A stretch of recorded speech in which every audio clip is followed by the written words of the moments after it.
It's time for change to move into the real work of the universe. And it's time to understand that we use the matter state to reach the level of understanding of the soul of the man.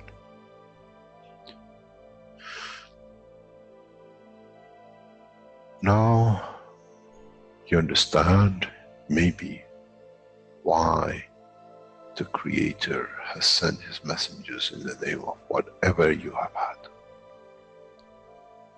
Is that they bring the ears, that it can be used when the time of the Messiah comes.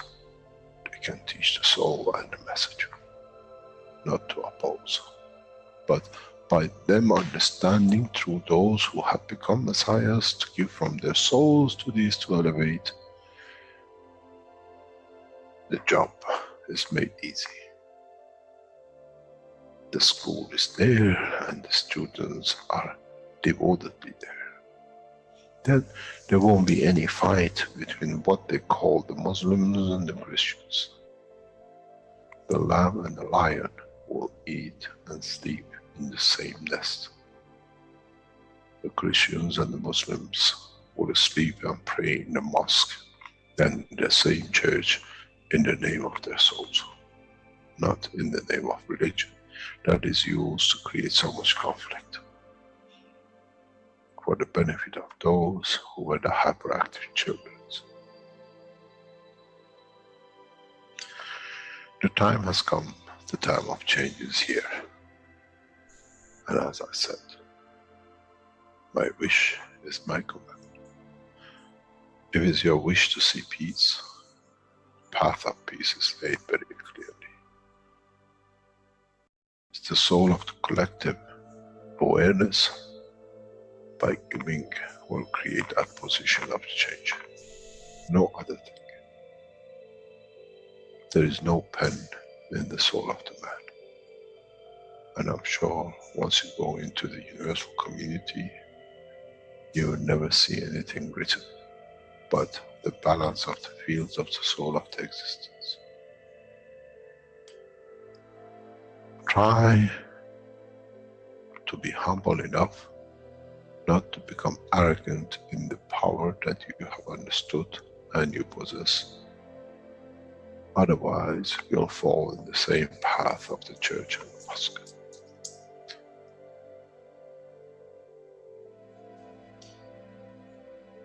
This is what we promised, and this is what we have delivered.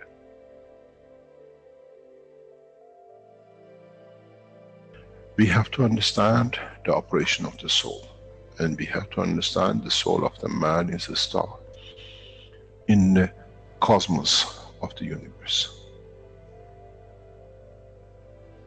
If we compare the soul of the man and many of us, 7 billion in one collection, Earth is like a galaxy with so many stars. When we look in the depth of the universe, we see galaxies with hundreds of millions of stars in it. So is the planet Earth. It carries 7 billion beautiful stars, which are the soul of the man. Carries with it soul of so many trillions of animals, plants, and everything else. So if you look, when someone who does not see the physicality of the earth and its content, what do they see? They see a galaxy with so many beautiful lights shining, each one according to their strength, each one according to their position.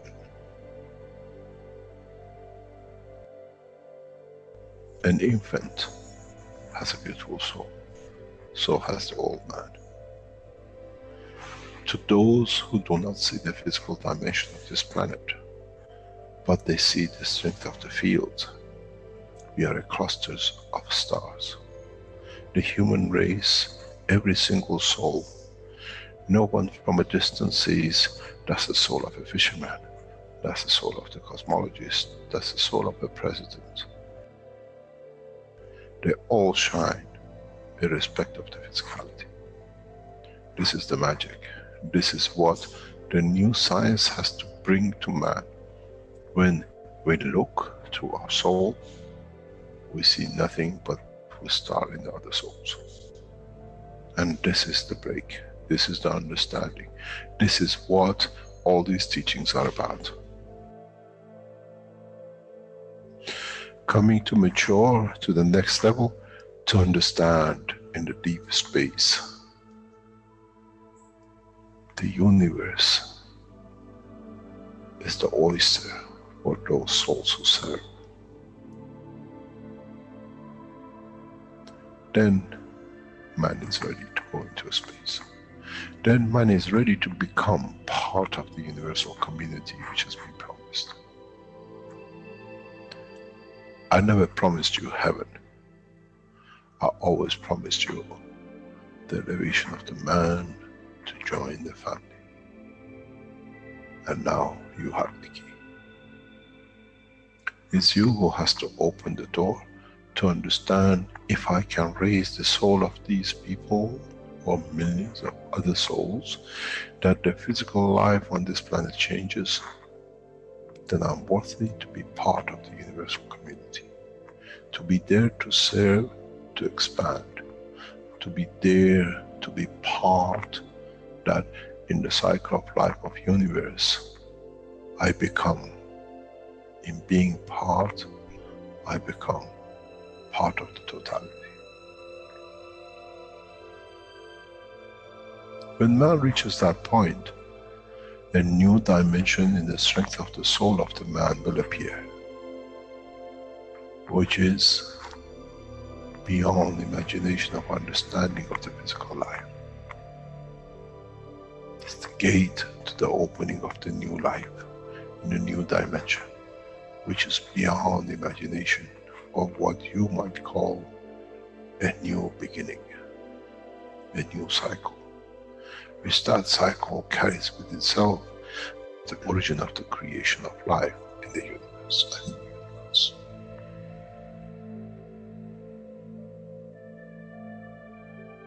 It's the elevation of the soul to serve become the key, not a throne of the physical life. The time is right. The time has come for the man to go through this process.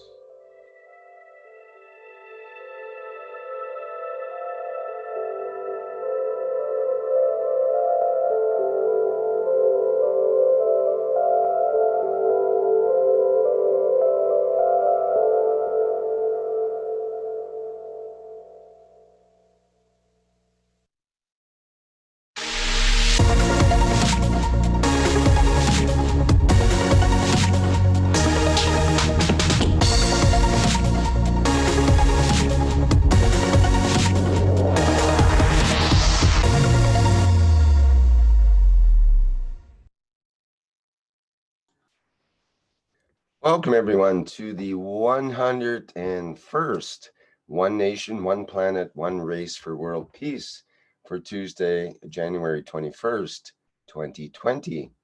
This is a broadcast of the Keshe Foundation Spaceship Institute Education Department, and part of the public teachings in English. My name's Rick Crammond. I'll be your host today, along with Flint Mulhausen and possibly other hosts. And of course, our main host is Mrs. Carolina Keshe of the Keshe Foundation. And I think she's here and ready to begin today's workshop. Hello, Carolina, are you there? Yes, hi, good morning, good afternoon, good evening. I hope, as usual, you have your nice cup of tea or coffee ready for this beautiful session. Thank you for being present, Rick, and co-hosts. It's a beautiful platform to work on, especially after what was revealed on last Thursday. So I took the initiative to start and jump to the 311th platform teaching. But before we go in there, I hope Andreas is present. Yes, I'm here. Hello to everyone. Hi, Andreas. Thank you for all your work in the background. And the Universal Council and the Universal Council support members last Friday have gone into a meeting to put the demilitarization document together, because there were different papers in different places from different knowledge seekers and council members. So they all got integrated as much as they could in one document. I have had the opportunity to go through it and it looks good. But as usual, when we bring these kind of papers on the table, it's to manifest the wish. And through manifesting the wish, the whole purpose of that is to change the condition. So, shall we start and open this document? If you can give access to Andreas to bring the document forward, because the other reason as well is for you.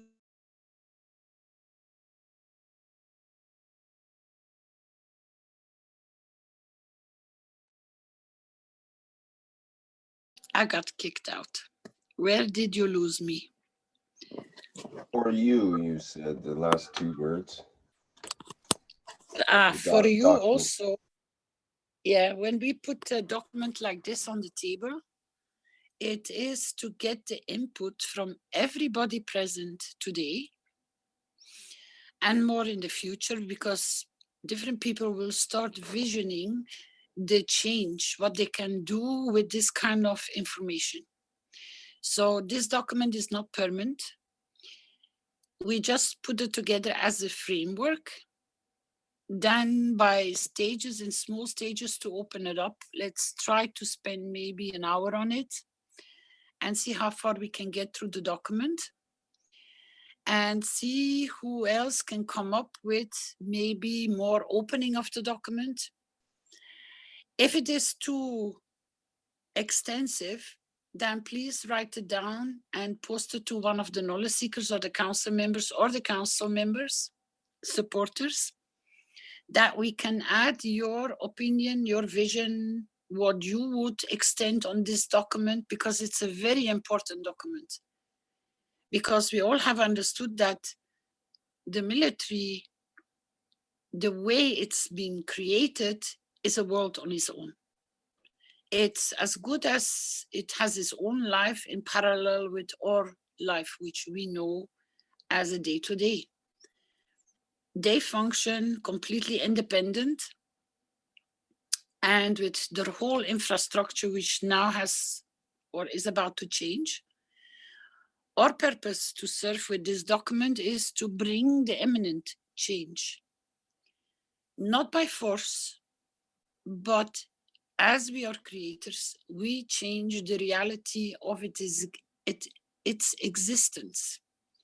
By doing that, we reposition, but at the same time, we release the field strength to the ones which are working within or are present within that framework. They receive sufficient enough field strength from all of us so that they get inspired with our creation of the way it can be applied without the force. The beauty of the force in field strength sits that we are releasing it. We are bringing the points of the difference and the change, how it can be, could be, in place. As we all, I hope, have acknowledged that we are the creators, when we open these topics, changes start taking place because we release the field strengths of it. Before we start with this, for people which maybe have not got the trust yet 100% how this works, It's funny how the scientific world has started coming on to the table with the solutions of understanding. I watched a video which appeared, I think I saw it this morning, or yes, I'm a little bit confused because I've been traveling, so my time frame is a little bit upside down. And they have monitored people with a different set of sensors on the heart and a different set of sensors on the brain. And they have placed them in front of a screen. And the only thing they are doing is monitoring how the heart is changing or responding or reacting, and the same with the brain, by just simply showing pictures, images of or very beautiful things or very shocking and distressing things.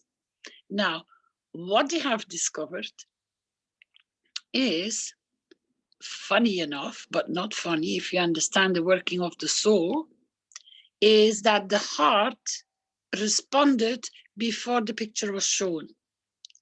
And then simultaneously, as the heart is responding, which is your emotional part side, which Mr. Keshe has been trying to explain, then gives the information straight away to the brain, and that repositions itself before it even sees the picture visually. So you know what is coming before you visually can detect it. There sits the beauty of the essence of the understanding that when you create an image and you send it traveling like through a wish, it reaches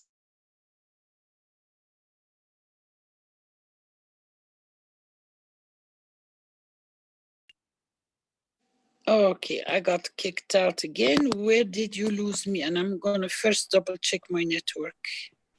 Through a wish, it reaches.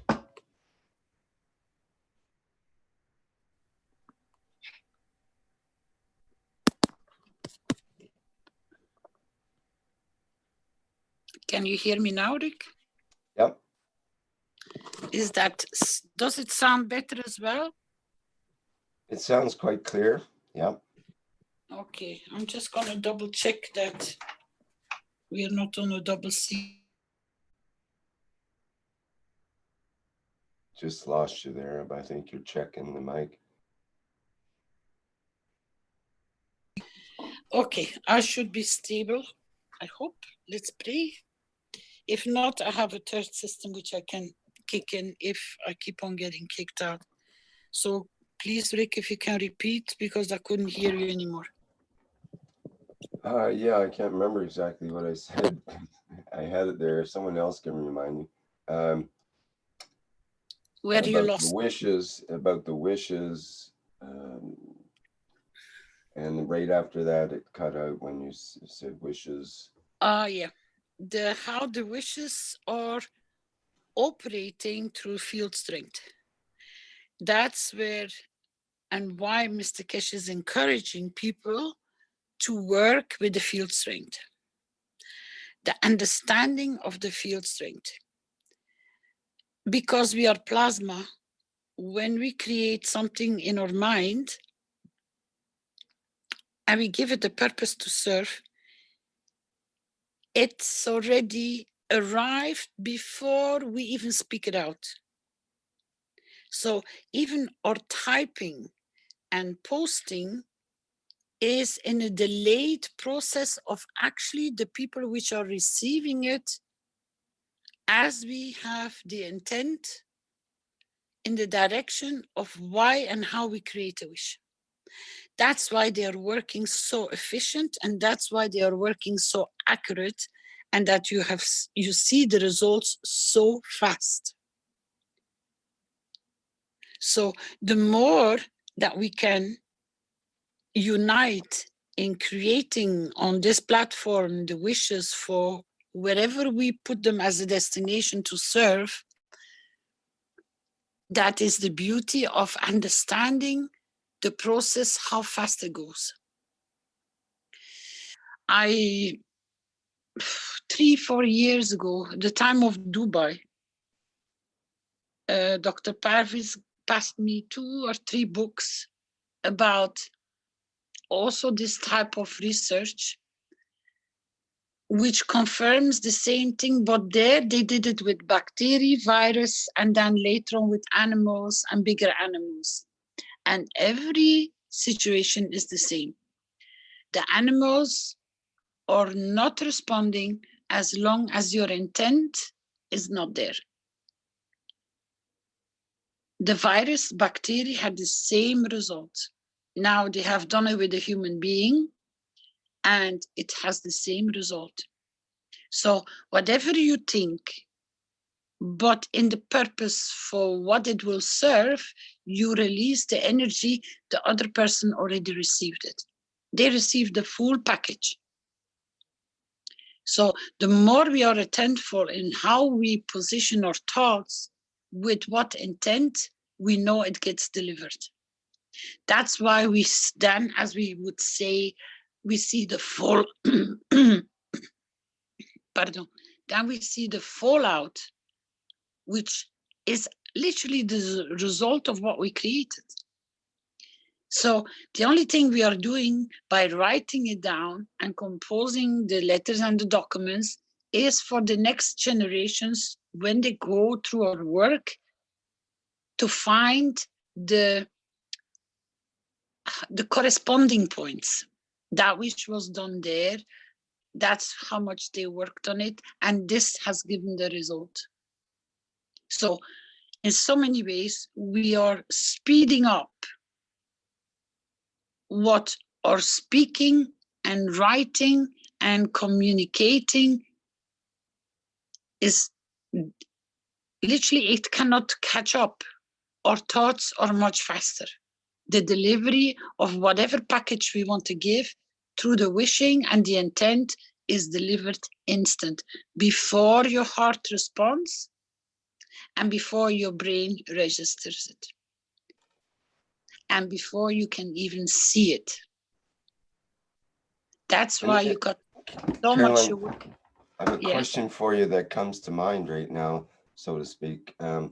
Is it not even before the thoughts, is that intention has to go out even before the thoughts, because the thoughts take time to go through our head or to formulate as well. So it's beyond just thinking about it, of course. It's that intention goes out, that's everything's done after that in a way, and then the thought follows in a second after. So do we have to formulate that intention before we even, we have to be in that mode before we even think the thought? Otherwise, whatever thought comes in might go with that intention, even accidentally or something. So it's conscious, that's why, intention and conscious thought together, you might say. You're correct, because that's why it's related to the heart. As Mr. Keshe said, we are emotionally much stronger, and the love we carry through the emotion, because that's the same attachment. It's the love that already travels. Mm-hmm. So there is a synchronization between. Estela, can you just please, just one moment, please? The whole purpose, what I was trying to explain, and you're correct, the way you position yourself emotionally, you already create the field, which is much stronger, because only within the position of the emotion, you create the intent. And then you shape it usually as a human being, because you start analyzing, you start thinking about it, you start writing about it, you start talking about it. So you are correct that the feeling is the first step, and then it's guiding that becomes the purpose. That's why we see so much conflict and confusion and up and down and back and forth, and that doesn't add up to us, because we have released these fields without being on top of them. once we are more pure in how we generate the emotion, which is the feeling, the sensing, that's when you listen to when Stefania explains, when you think about it, it's already too late, which they have learned in emotions. You remember that, Rick? Yes, absolutely. And that's what came to mind. And thank you for clarifying that, because it really puts it in context that with that, you know, that mood and emotion of love and unconditional love to start with, and then form the intention and the thoughts in a conscious way. But you have to have that base to start, that solid base to start with. Otherwise, if you just make the thoughts first, that's the way we interact in many of our interactions as humanity that don't work out so well. Caroline, I have a question, please. Good morning. Oh, so yes, who are you? My name is Ike from California. Now, when you feel something, it's the same thing as a vibe. And what you're saying that is different when you think about it is already too late. But when you feel it, how can you change that? If it's a negative feeling or a negative vibe, how can you change it for a better purpose? Yes, because when you're on top of it, you don't release it into your thoughts. You don't let it carry on any further. You know, if you understood what we just tried to explain within this 5-10 minutes, when you feel that sense of emotion coming up, you are the decision maker in the point to be alert, to be on top of it, that you change the field strength. But not to let yourself to be carried away, to let it further develop, even though it is a feeling, it is an emotion. You are the controller. You're the generator of it, and you're the creator of it. Although I understand you will say, yeah, but it just comes. Yes, because we never been trained, we never been explained that we can sit on top of it. We can direct the direction even of your emotion. Because if I start, I'm going to just give you a very simple, straightforward answer or explanation, if I may. You see your friend or boyfriend or girlfriend, you know, making advances to other people, or it's another boy or another girl. You usually, your first sense when you love that person, you create jealousy. It's a nasty feeling, you know it. But it's up to you to reposition it and look at it from a different point of view, that it's okay by me. I give you more so that you can be more gentle to one another. It's the possessiveness of us, which we have been brought up with, has never been explained how generous we can be and leave somebody else in its freedom of interacting with one another on a pure, free base. These are our instinctive things which we can take charge of. Does that make it a little bit more easier for you to understand? Yes, it does. Thanks. So you're the controller. You can change that emotion, that feeling.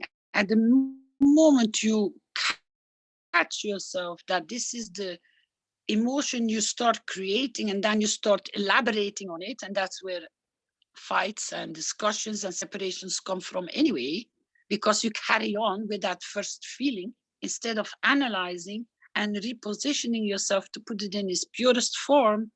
Then you don't steal from the moment that those two have a pleasant, beautiful interaction. What they are up to at that given moment is of no concern to you, because even that you change by not adding the wrong emotion to it. Because in so many ways, if you create that jealousy feeling, you actually encourage it more for it to go wrong. But that is what we have not learned and understood, how to be on top of these. And this slowly will come into our lives the more we try to pay attention to our emotion. Because now they come spontaneous, but it's us that need to take charge of it. And it's not an easy job, because we have been brought up in a completely different jacket. That's why Mr. Keshe keeps on repeating, go to the field strength, but you are the field strength. So if we analyze this whole explanation, what is emotion? Emotion is a field strength. A thought is converting it already into a matter state. So if we can sit up on top of the emotion which comes and we can direct it, then you get a different outcome of it. So you are in control and you can be in charge of it. So positive thinking. Yes, because if we understand through the, this is 3 years ago in China when we started creating wishes, the one thing that came on the table with a lot of effort to explain, even to emotions, was not easy to explain, but maybe we didn't use the right wording. Maybe now we mature all in a better state to understand, is the more you give, the more you yourself receive to be able to give more. So if you put that emotion, which then is the start of whatever you're going to create, because the thought puts the intent on it, and then the intent puts the more working into the matter state you're creating. So if we can understand that we should be on top of the emotion faster than even the thought, we will be ahead, a big step ahead, that things don't go wrong. So if we understand the principle of the more you give, the more you receive, is to put everything, what is the more we give? You feed it the jealousy, you know what will come out. If you put it as in the most beautiful form, that it's love and care from your part, not to let it to go switching into the jealous part, then what are you going to receive back? Because what you have given on the point of releasing of the emotion, that is what you're going to get back. Doesn't matter what you are creating afterwards, because you are the creator. So it's in your benefit in so many ways to make sure that you stay and keep it in the emotional higher field strength of detachment to whatever is there in front of you. I tried to explain it in my teaching last Wednesday, and sometimes it helps people to get a better grip on the vision, how it works. You take a scale, you know, the old balance, the scale, which they use in the Palace of Justice. You can put a kilo on the right and 200 grams on the left, and the scale goes up and down. We call it a balance. Now, if you as an individual stands in front of it and you see your view of your life in front of you, but you compare it with the scale, whatever thoughts you release, you put or on the right or on the left. That's your decision. Let's say positive, negative, emotional wise, and then thinking wise, connected with it, because it's going to be carried out if you carry on with it. The scale keeps on going up and down. Now, you can make the sum for yourself, what you put in what scale that will be beneficial and what will be depleting you of your energy. Now, if you take it a little step further and you stay detached, because you know what your emotion can create, and you don't put no positive nor negative on purposely with it, you can keep your scale beautifully balanced, because then everything is perfect. You have no, as we say, judgment. But what does that mean in so many ways? It means you stay on top of your energy. You don't release it nor positive nor negative. And then at the moment when you decide in which side of the scale you want to put it as an emotion, you can generate it and then attach with the intent or the thought with it, then it will manifest. But because you have accumulated sufficient enough field strength with the decision before you put it on the scale, you become a stronger field strength before you release it. Because you can generate the emotion. The only thing what we do is too fast to put right or left, and this is literally what we're doing every day. We are playing with the balance, but in so many times we are depleting ourselves because we are so busy trying to put more weight on the right, more weight on the left. Just imagine that you're watching the news. How many times does your emotional field strength goes up and down like a yo-yo because of what they're showing you? It affects you emotionally. So when you know how to take the distance and you know that that is only a balance and you hold on to it because you have no judgment, whatever is passing, you become a very strong field strength. And then you can decide by the field strength and the emotion where to put it. It will have a higher field strength in your decision because you know upfront how you're going to generate the emotion and then the working out for it to manifest in a matter state.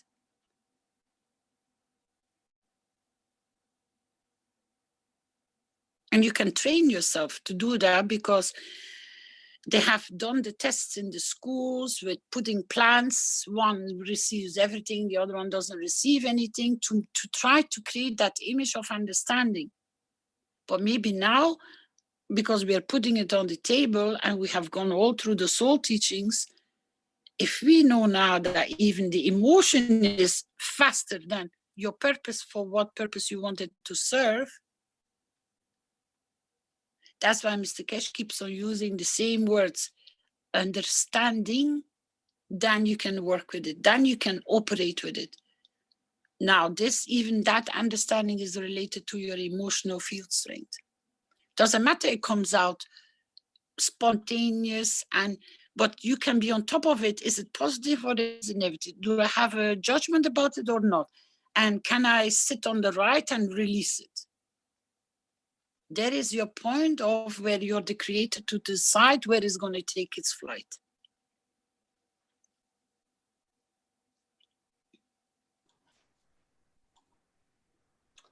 Absolutely brilliant, Carolina. You really put that together nicely. Thank you. Thank you.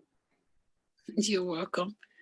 It's bits and pieces which are coming together. And as I always say, this is not coming only from me. This is coming from the whole change on this planet, because I bump into a movie, I bump into just little tiny short video, I bump into something somebody says, and then suddenly it just starts clicking, and then I listen to Mr. Keshe's teachings, and then it starts adding up. Where belongs what block, little block belongs to where.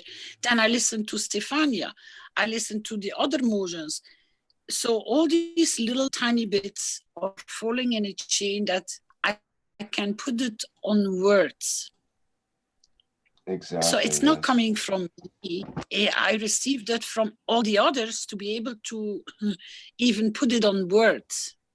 Well, that's the beauty of being in a group like this, is that others also pick up on their little bits and pieces, which may not be the same as our bits and pieces, or your bits and pieces and my bits, but that those bits and pieces are reminders to get us into that place, which is the one who is the creator, who is able to be in that central position and have that emotional, not quite control, but at least observing and able to act from a different place than where those emotions reside, and so on. It's great. Well, It's just brilliant. they get the field strength. That's why we are growing as a family so big. I had the same questions, funny enough, this morning when I took Topoli to the vet. And she said, you know something, I know it works because I've tested it on my animals and I have such a beautiful results, but I don't understand it, she says. I said, it's very easy because I already explained the part with the heartbeat and the brain, yeah, the speed, how your heart picks up, and then the beat to the brain, and then you see the image, because they can follow the correct sequence of it.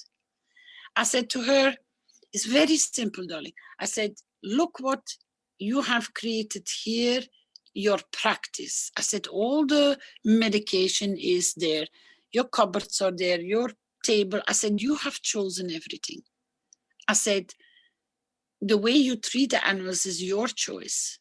I said, you're so kind and so gentle with your animals. I said, it's a pleasure to come and meet a vet like you who treats the animals as equal as you would treat me. Even better, I can say. I said, then how can you be disconnected of what is created outside your home? I said, you cannot. It's just a matter of, do you take the responsibility that you're part of the totality of the creation? She looked at me. She says, it makes sense, doesn't it? And we both just started laughing because I could see the click. She says, this is so beautiful because I would never stand still to analyze it this way. I said, yeah, when I'm sitting with the knowledge seekers, I ask them every time, just look around where you are. You are the creator of the environment, even now at this given moment where you're operating from. It's your choice, it's your color, it's your taste, it's your atmosphere, it's your the way the whole room feels. That's you. So if you can take responsibility and know that you have created this, why would you not take responsibility beyond your border of what you know, but actually partially you know? I said, why wouldn't you convert it into positive as well? If you can do this within, then you can do that outside as well. So you become the co-creators, as Mr. Keshe said, you become the co-creators of the totality of the reality. But that means that you cannot sit only with what goes on with you. If you take the responsibility beyond your front door and beyond your back door, beyond your windows of your creation, take the responsibility there as well. I said, and then you will become more in charge, even what is happening outside. She says, it makes sense, doesn't it? I said, yeah, but you got to take the responsibility for it.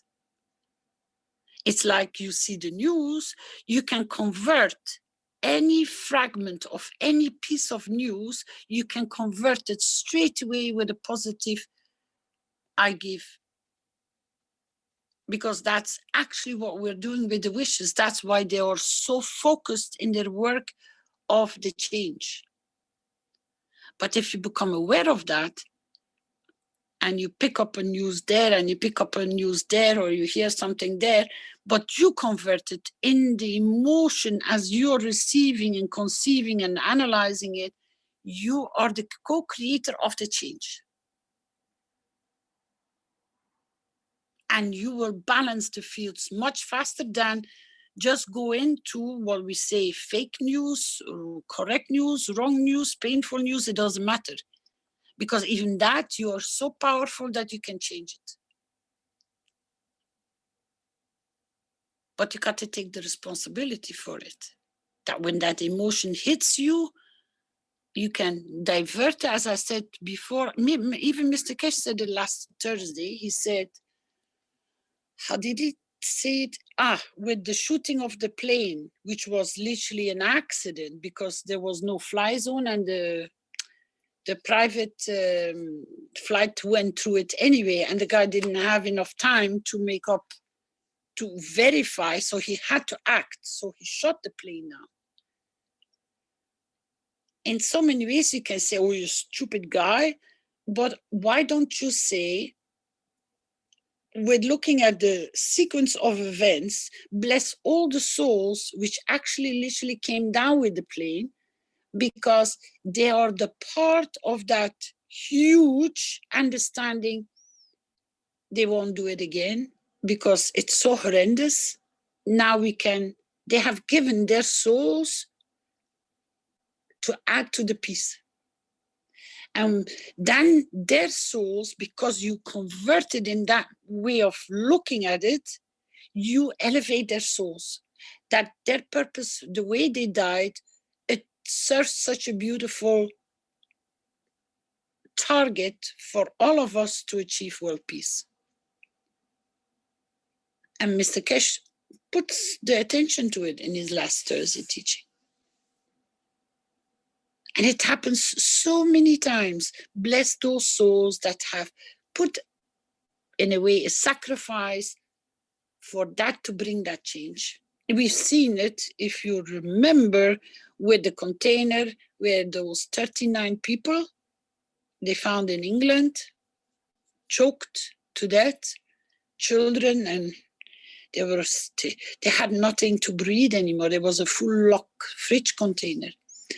But if you turn their souls into the giving, beautiful position, they brought an end to this kind of way of smuggling people, because from there on, they've been so alert to pay attention. They found people now alive in the containers. And they're much faster to target them, to find them. So, funny enough, a few days before, we created the wish for the misplaced people and the refugees. Those people were not home, they were refugees. They were on the way to somewhere. But because of the totality of the amount of souls that went in that process, if we bless them and we love and we care them, then their purpose in that way of serving has served so many others in the future that they will not be transported, they will not be found dead, and we will know about them. So they brought a light into the situation. So if you convert that emotion instead of the way you usually would respond to it, but literally put it with understanding what we're trying to learn, all of us, to apply, give them and say thank you for your giving, because now so many will not go through the same process as you went through.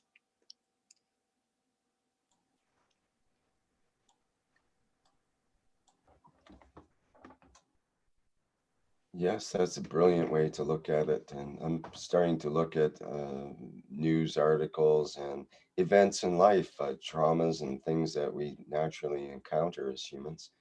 Every single thing can be transformed in that moment, essentially, or even later, but in the moment is best when it happens, when you first know.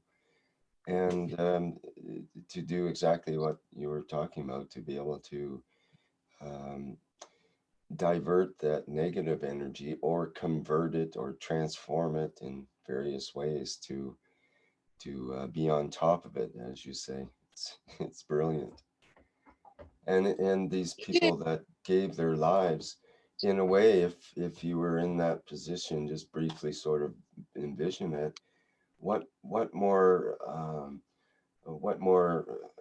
great way to go than to your life to be given to enlighten literally billions of other beings on this planet, to allow that transformation of peace that is occurring. Even I think, Joseph, I think your microphone's open there. Thank you. Sorry, we did have Estella with her hand up for quite some time. I'm wondering if we can. I just want to add something, but no problem. Oh, if Stefan, if you'd like to go ahead too.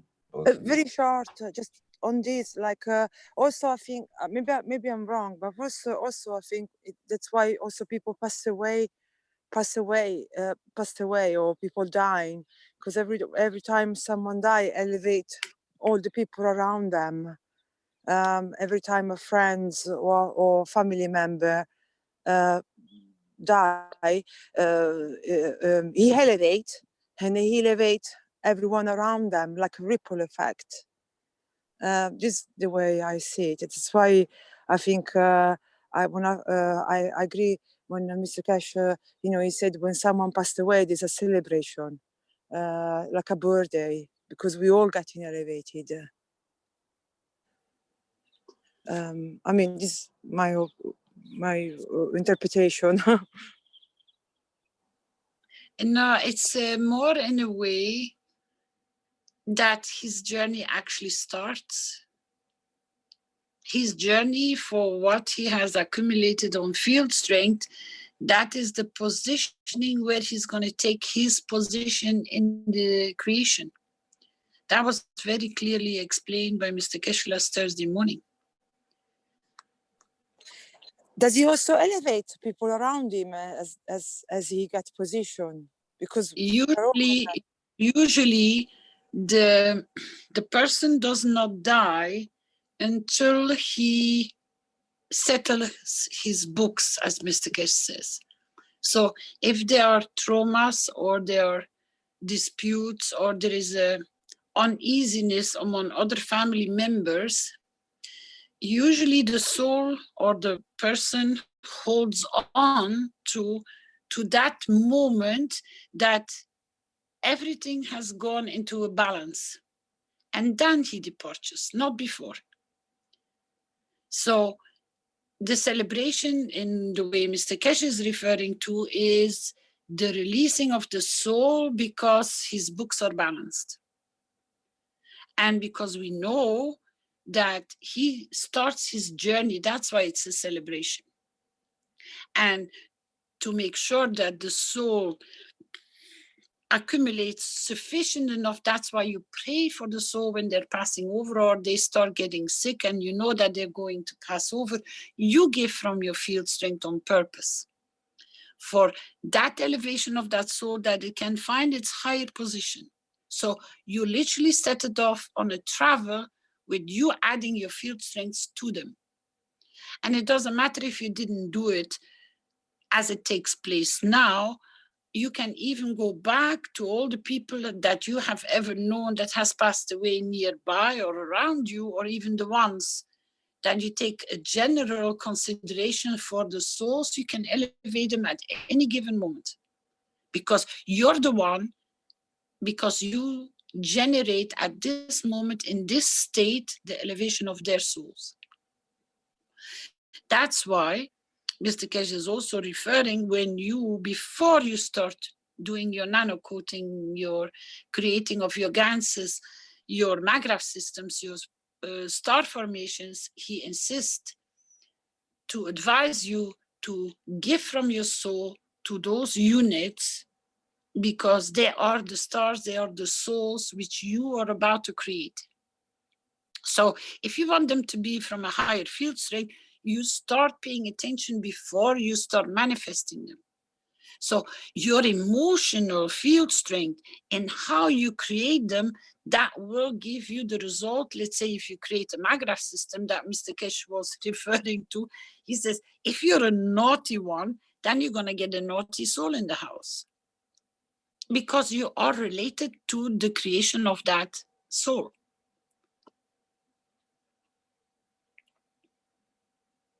And the higher you can that field strength of that soul, then you're literally the whole, what we call the tribe of that soul, which means whoever was here before him and to whoever is here still after him gets elevated in that process. But it's always the higher you can bring that soul, the higher you elevate as well. It's a non-stop interacting of giving, receiving, giving, receiving.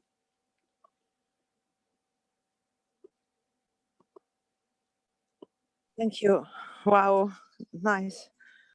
Yeah, because the celebration sits in the fact that he can start his journey. How you're going to pack him up with what your intent and emotion is, that journey will go. That's why we ask I had a lot of conversations with people where their animals, the dog, the cat, which they're so attached to, and they see them going through the suffering of their last days, I advise them to talk to the animal, that it's okay, that they can go, that they will let them go with pleasure and love, and that they thank them for the time they spend with them, so that the soul of the animal can go in peace. Because your sorrow, your pain, that soul feels it. How funny it might, you might say, oh, this one is crazy, you know.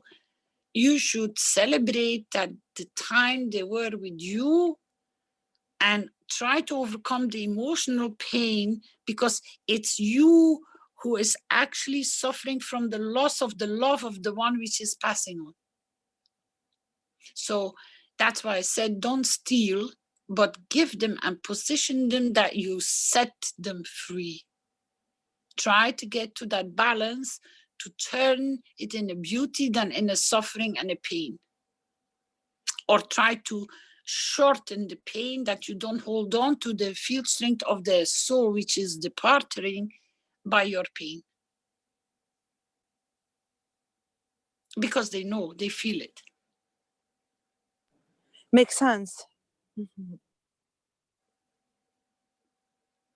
You can see so many stories about dogs which go and sleep on the graves of their owners which have passed away for years. Cats do the same. When the attachment from one soul to another is so dear and so beautiful, even the dog, the animal, doesn't want to carry on anymore. It just wants to give up, to go and join wherever where he was attached to, he wants to follow. That's the beauty of the relationship between and among existing, the love and the care. Caroline, can I share something? Yep.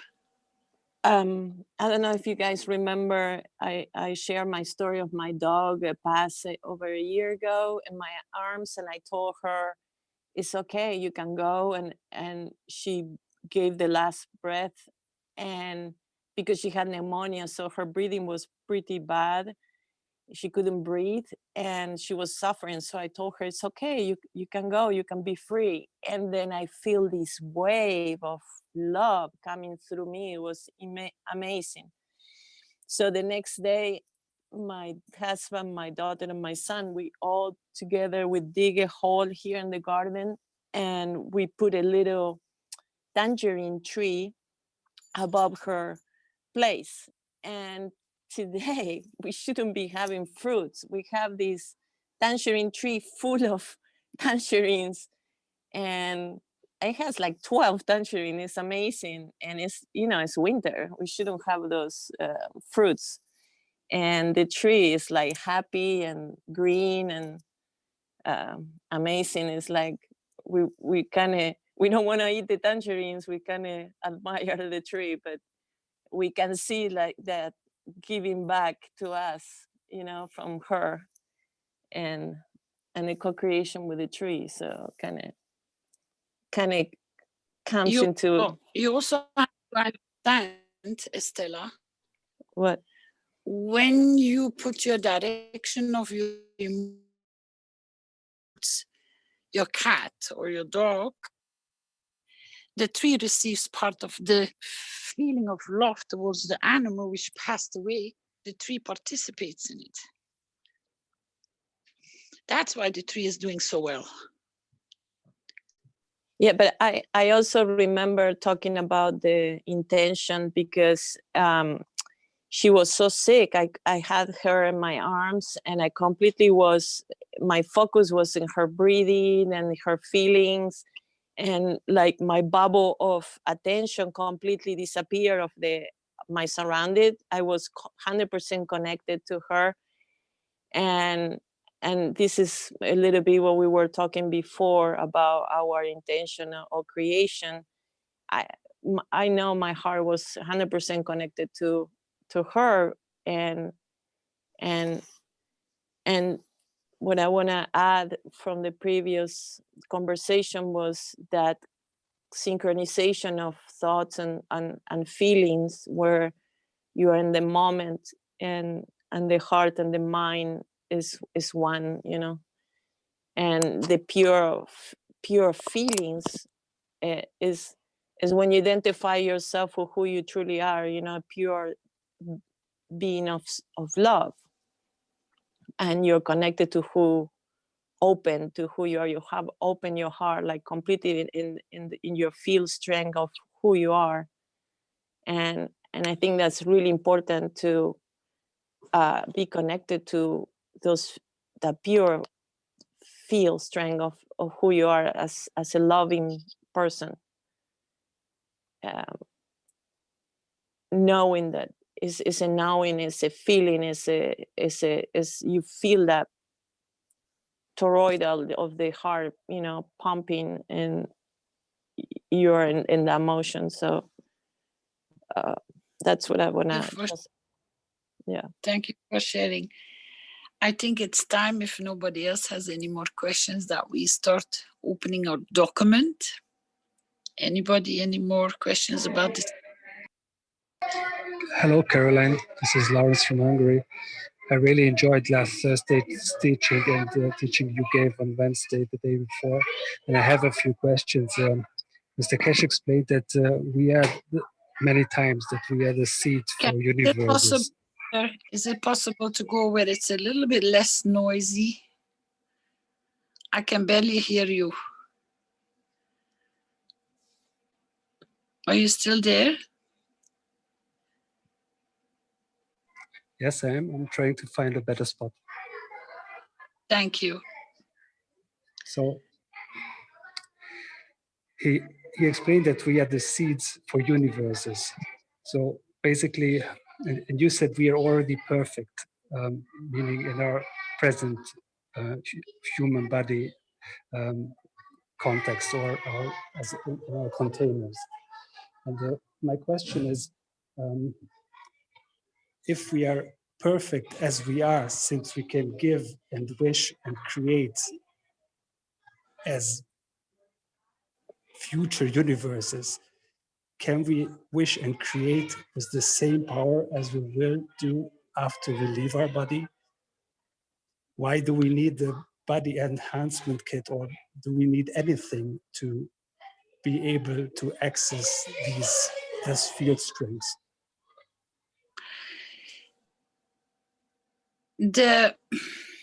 You got to understand from the point of reference of each individual, which each is a new creator or is a creator, that where sits the difference? It's you who decides what you're about to be part of or what you're about to create. That's where they want to make sure you take charge and the responsibility of the beauty who you are, through the understanding, through the teaching, to take the awareness and the confirmation and the trust I am. As Mernas was referring to in Mr. Keshe's teaching, and she said, what about so many that we see that they are not aware of it? And Mr. Keshe straightway replied, they are already elevated. Don't worry about them. Worry about your own elevation towards what level do you want to be. Because the teaching before, 311, he mentioned that, how did he say? Let me think before I speak it out.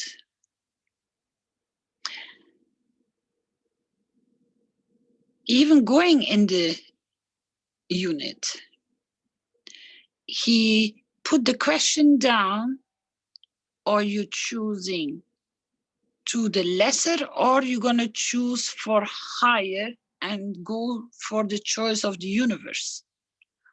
Or you're going to go for the choice of the physicality?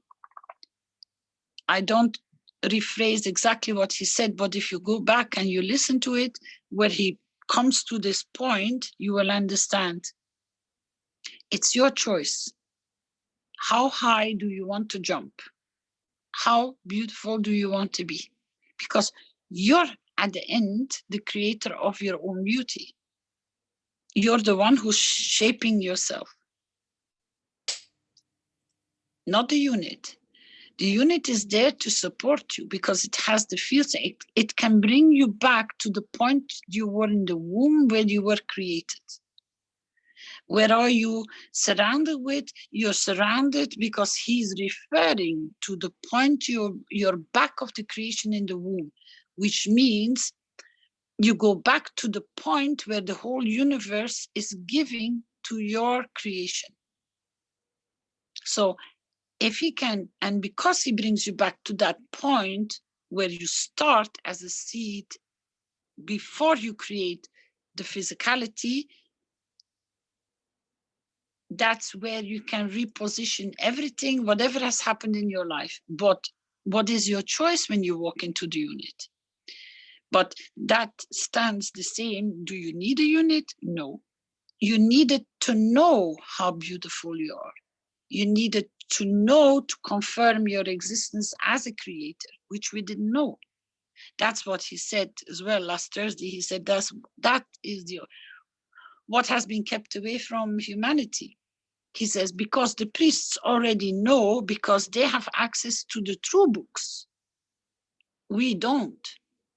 That's the whole purpose why Mr. Keshe brought this whole change of knowledge.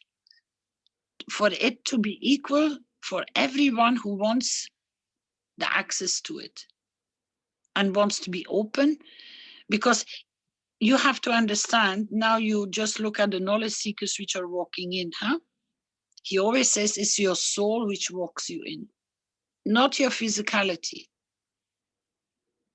Now, the souls, you might say, on the other side of the planet, they don't know. They never heard about the Keshe Foundation. Even a lot of people around you are not hearing about the Keshe Foundation because they are not in that field strength yet. But because of your presence and how you direct your field strength, you can bring them into the family. But again, that is where that decision sits. Are you willing to take responsibility for your outside world as well to bring them in? Do you pay attention to send a message out? Where can I serve? What can I do? Who needs me today? What can I do? Do we think that way? I don't know. It's where you put your attention and your emotion and your willingness. These are all working together in your creation. The same as with what you just asked me, do you need a unit? I don't think so. I think we all can elevate ourselves by putting the attention and the emotion and the field strength inwards. Who are we? What are we? But do you accept it? That's why I was saying, when you connect to your heart, to your field strengths of love, you connected to the essence of who you are, and acknowledge that and open your heart to give. Because I think with, everybody has different experiences, but I'm talking from myself.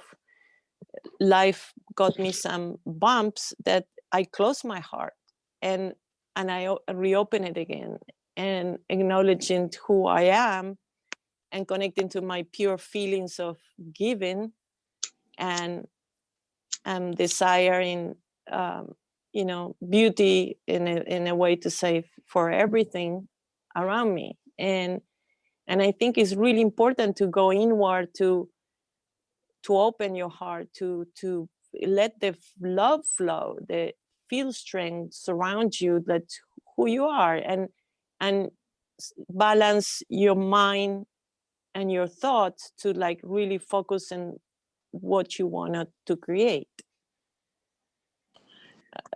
So any other Caroline, I have Yeah. another question. When you say we should focus inward or give inwards, do you mean we should pray to God? Because if we combine what you and Mr. Keshe said, that we shouldn't care about the others directly because we are masters of our own destiny, then giving outside is maybe not the right direction. Giving inside or to ourselves in the direction of God within, is that the right approach to give more, to receive more? I don't understand how exactly this should be done, because I always thought that we should be loving the other person, give love to the outer world, to what is outside. But maybe it turns out that we should only care about ourselves. It sounds selfish to me. Please help me I know. understand. Yes, I do know. I do understand. I explain. Great question. Great question. Excellent. I try to explain it. I hope you can follow my thoughts. Yesterday does not exist, and tomorrow does not exist either. You're here now. In the now, you position yourself in your own creation. So, what do you desire to create at this given moment? Because this is the only point of reference of you existing. Meaning, you are so important towards yourself. The rest has all been a framework how you've been brought up. So to reset that framework is so important, because Mr. Keshe said, don't come and tell me how bad you've been or what mistakes you have done. What are you deciding now, he says, because you change your whole complete past and your future with what you decide now. So you got to exist in the moment, because time does not exist. It's a man-made thing. We are just going into those sequins and circles because we have manifested ourselves in the physicality. We can feel, we can sense, we have our sixth senses, as we call them. But what is more important? If you understand where you're now and you look around, let's say you are in your own room or in your own home with your family, how much part have you taken in the decision making of where the furniture goes, what color it has, what food is going to come on the table, what taste is going to have? These are all moments of decision making at the time. But if you even know the process before you buy the food, what was your intent or emotion or feeling towards the food you were passing? Why did you pick up certain foods at certain time? Because you're such a computerized system that it already knows automatically what to bring on the table or what to buy, because that is what will balance your field strength. If you check and you buy food and let's say you don't cook it for the next 3 or 4 days, you might not even want to cook it anymore, because the time when you purchase this, that was the time when that field strength needed to be balanced within your physicality. Your beauty is your existence. What do you decide within your existence, in your framework of existence, what you will create?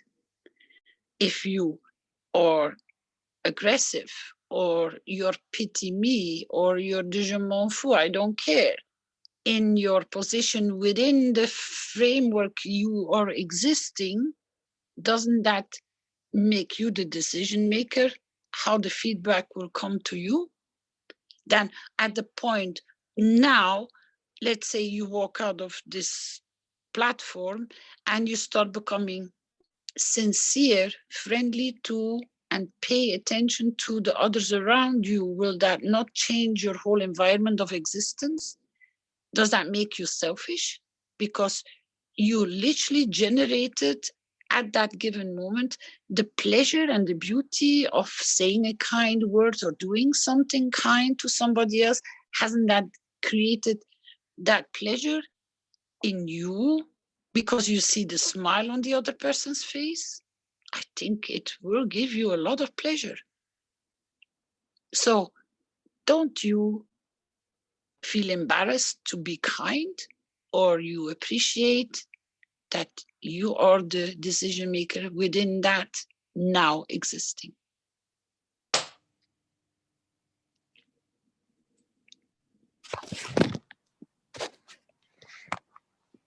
Plus, Caroline, we're one also, you know, so I mean, everything you said also refer, can be translated also on the fact that we're one. So as you said, we are all create, so you create in the now. So because we're one, that's why also it's very important of thinking, it's not like a selfish thoughts, is taking self-responsibility, because No, not so much, Stefania, because do you know the expression of Christ where he says, don't do to others what you don't want to be done to yourself? Yeah, I love that so much. Yeah. So the essence sits, if you're kind and you're gentle now, you generate the kindness and the gentleness. Does that make you a snob? Does that make you not to acknowledge that you're the creator of that motion you're gonna about to set in motion? Why? That's where the whole thing sits so wrong. The teachings, what we have received in knowing, in our growing up, in our society, in our structure, those things are all absent. Mr. Keshe is replacing these when you understand, don't wait till tomorrow what you can do now. Don't change tomorrow when you can change now, and you are receiving the beneficiary of it because you're the creator. Why would you be embarrassed to be kind to yourself? Kind to yourself means kind to your creation. Doesn't that make more logic that you are the creator and you accept what you're creating? And if you're kind to that, whatever you're creating, that you're the beneficiary of it, why would that be making you a snob? It's your own creation. Why would you not be kind to it? Beautiful.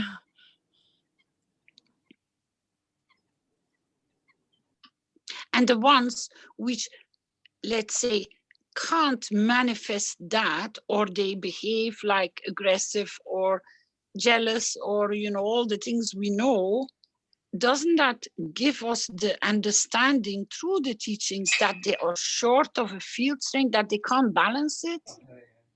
So how can you rebalance that motion in the others, because it's because of a shortage of a field strength? So if you add that field strength to it, will you not calm them down or balancing them out, that they can also be so kind and generous like you, so that it reflects back to you, because you took the intent and the emotion to give it to them, and the mirror effect is straight away back to you, because suddenly you have a kind person in front of you instead of an aggressor, because you understood that he just needs that little tiny topping to balance. So why wouldn't you not give it in your creation? Because you're powerful, you're unlimited in giving, because you're the creator of it. Why would you be embarrassed and think that you're a hypocrite, or whatever name you want to put on it, if these people are existing in your existence? Isn't that the point of understanding, to be kind to them, to give, and give them the time without forcing, just give freely so that they can absorb your field stream, because you already released it with your intent, so that it can come back kind to you. But that is where the functionality sits and starts from the pivot point. I am the creator. I'm the decision maker, even how the people function around me. I explained something which the veterinary was really, because she's that emotionally caring and kindness, it's maybe an extreme example, but it's a beautiful example, because she has a lot of people who don't want to use plasma and don't want to use the Gans waters. They want the medicine. I said, okay to her, no problem. I said, you know what you can do? I said, spray and wash your whole office and your guest room where the cats have to wait and the dogs and the other animals. I said, baptize it with the CO2 plasma, and your plants. I said, just baptize it with CO2 field strength. I said, because the animal and the people, the minute they come into your surgery, they already receive your field strength from your intent of giving. I said, now you have people that you know that they are not so kind to take the plasma field. I said, you know their name, you know the animal, you know that the animal is suffering. I said, you know the whole dossier because you care. She says, yes, I know every single one. I said, so before they come to their appointment to meet you, you can already start releasing your intent to give, that the animal can receive the beauty of them accepting a different way. I said, you will see that the whole structure of your patients and the ones which come to visit, they have to pay for the caring of the animal. You will change the whole field strength, because you're connected with whatever you have even baptized your whole office with the field strength to the Gans. I said, even when they haven't accepted it, you're still in connection with the cat or the dog. When they go home, you can give them from your field strength from a distance. My God, she says, but that is nice. I said, yes, because you baptized your office, you created the field strength with the intent, they receive. So aren't you the creator of the change at any given moment? But the moment you decide.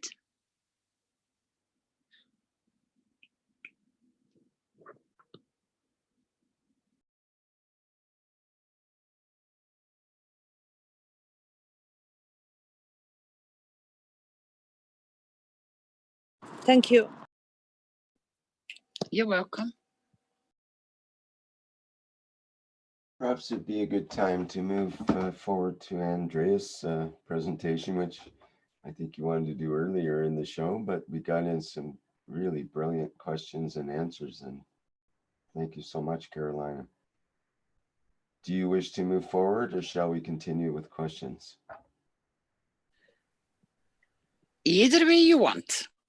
We can create the time to do what we need to do.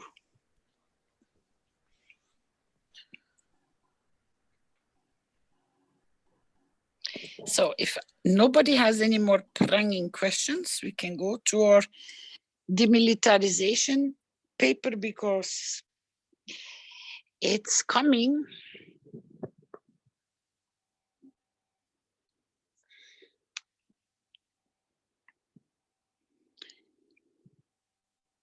Can you be so kind to go in very short phrases, and whoever is willing to help us to read it? We're going to take some steps to open it up, and also for questions, and see if everyone has understood or is agree with also the understanding of how we composed it. Go ahead, Andreas.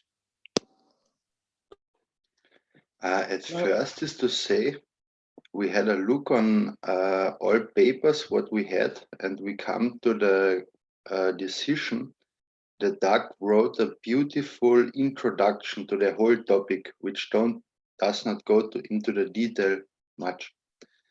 And afterwards, we wanted, or we prepared already ideas for the military, what the military can do. But there we have then a few questions to it, how we should continue. And for now, we can start reading this. Demilitarization protocol. As the world has evolved beyond and made obsolete aggression, warfare, and armed conflict, also now obsolete are weapons of war. Relevant military assets can now be converted to peaceful applications.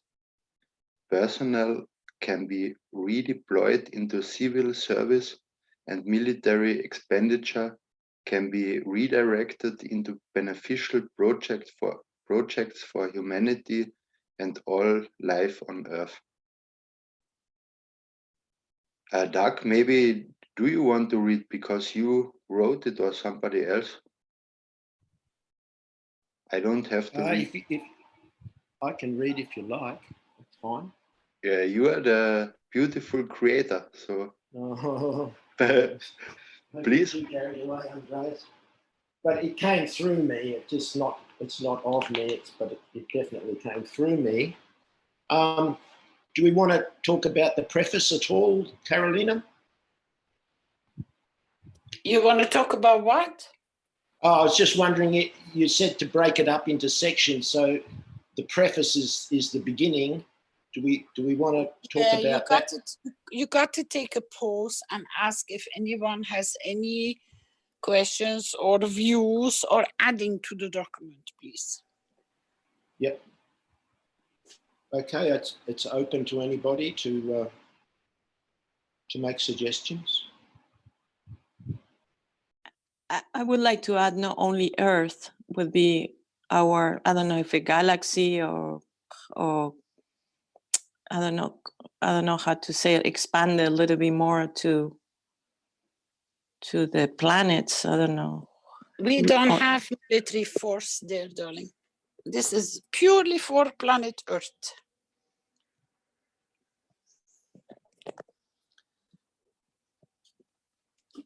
We are talking in the now of the presence of our military force because we are the ones which are creating the violence. Thou shall not kill. That is what we're converting with this document.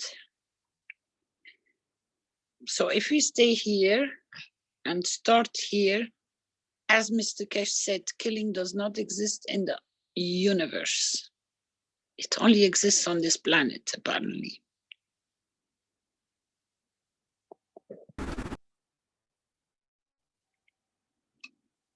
Go ahead, is it Mark? It's Doug, Caroline. Doug, can you read the first part? You're going too fast. Thank you. 1. Knowledge in exchange for peace.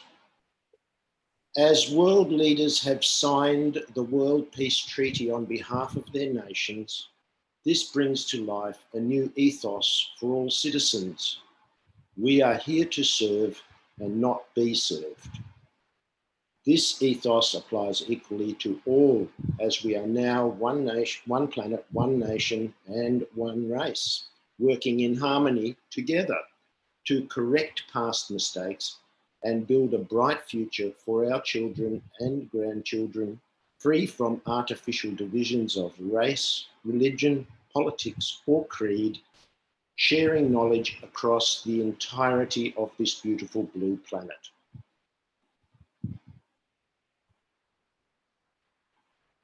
So again, it's open to any suggestions or questions.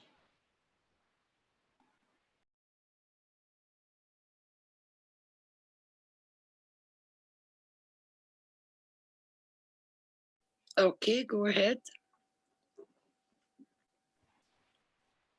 2, military assets. Once weapon systems have, I just would like to say about the wording in that last part is that when I was writing, if you like this, I was thinking about it already being done. So May I ask a question? Sorry. Yeah, go on. Rick, is it me hearing him breaking up, or is he talking that you can hear it perfect? I can hear Doug well. Ah, okay, so it's on my end. Okay, go ahead. I think so. Yes, so the document was composed as if the world leaders have already signed the World Peace Treaty. So that was just in that last part. I'll go on. Military assets. Once weapon systems have been removed or repurposed, many assets such as air, land, and sea vehicles can be put to use in rapid response to natural disasters, rebuilding damaged infrastructure, delivering essential supplies of medicine, food, water purification, and power generators, etc. Access can be gained to remote or otherwise difficult to access areas, etc. Communication systems for command and control are built into much of this inventory. Evacuation of injured or homeless people to safe zones where emergency hospitals and accommodation have been erected or to the nearest unaffected towns and cities is a priority. Their diversity in size and capability means they can also be deployed internationally if required. Many emergency response organisations thus gain a huge boost to their operations without need for huge expenditure.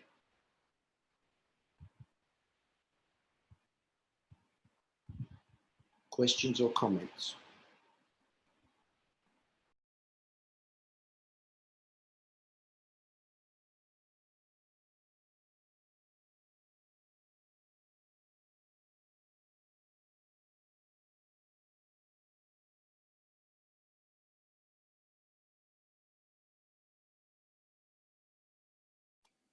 Okay, go ahead.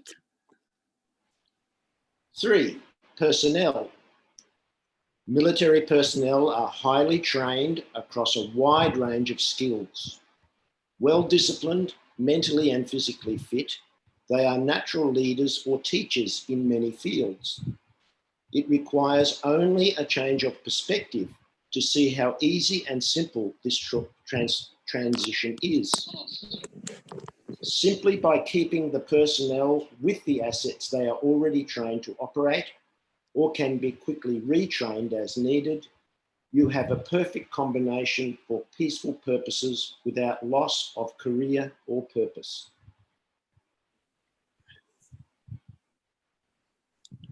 Last words. Lose the care or purpose of peace or purpose of military area. I'll read that again so I can be clear too myself. Simply by keeping the personnel with the assets they are already trained to operate or can be quickly retrained as needed, you have a perfect combination for peaceful purposes without loss of career or purpose. Well, I think I was referring to, the military personnel have been trained in the use of so much equipment and so on. And if it's all just suddenly redundant or taken away, then they lose, much of what they've spent many years sometimes accumulating in terms of their knowledge and expertise. So, that was what I was trying to get at. I understand, sorry. No, that's fine. Can I say something? Yes. Can be quickly could be oriented the purpose as needed you have the perfect combination for peaceful solutions without loss of their career, because basically they are prepared to any kind of situation as long as the purpose is for peaceful and supportive to humanity. Yeah, Yeah, I think I you agree. should just drop the or purpose off the end, and because you already have peaceful Yeah, purposes I agree, Rick. in the statement there, and I think Yes. that'll make it a lot more clear. And, So instead of retrained, yes, I agree. Repurposed is better there too. Yeah. or oriented is like you basically you have a team of specialized people that are prepared for anything. So basically they will adapt to any situation because they have the capability to respond.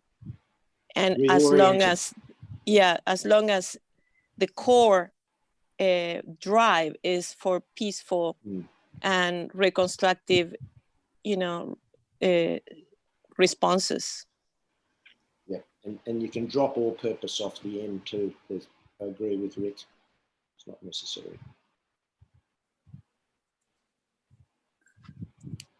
Thank you, because you have you have the combination. Purpose of peace.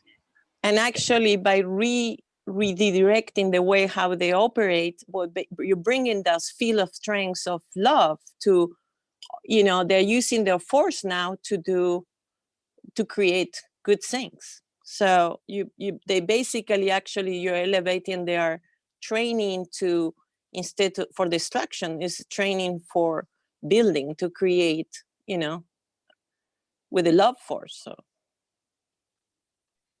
And reorientate is not necessary. It's not enough only orientate, because when you say rebuild, reorientate, relearning, it's again the process. It's not enough only be quickly orientate.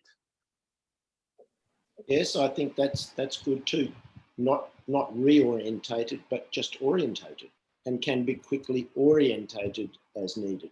Yeah, I agree with that if everyone else does. Sense.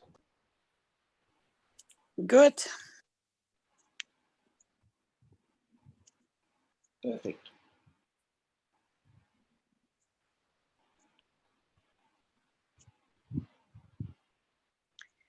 Next.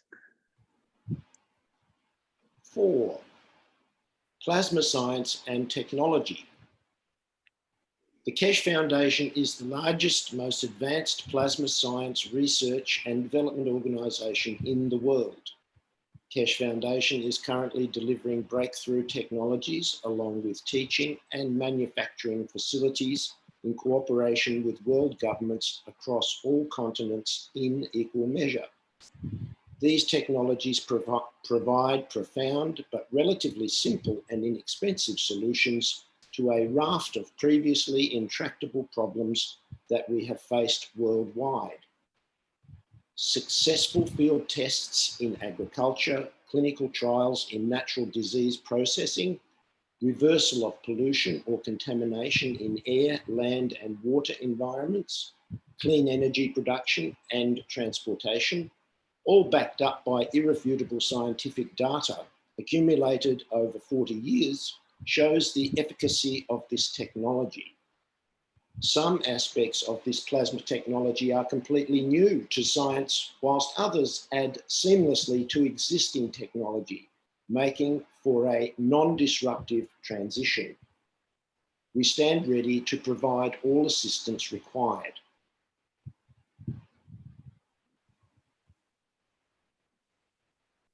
Okay. Doug, is it Weil, W-H-I-L-E, or Wilst? Sorry, New Estella. to science. Yeah, New on. to New to science. It says new to science whilst. Is that a word or a typo? Where are we? Whilst. Whilst. It's not a typo, but it's one of those English words. I wasn't aware. What does it mean? Whilst is mientras que. When the others. Mientras que in Spanish. Estela. Got it, got it.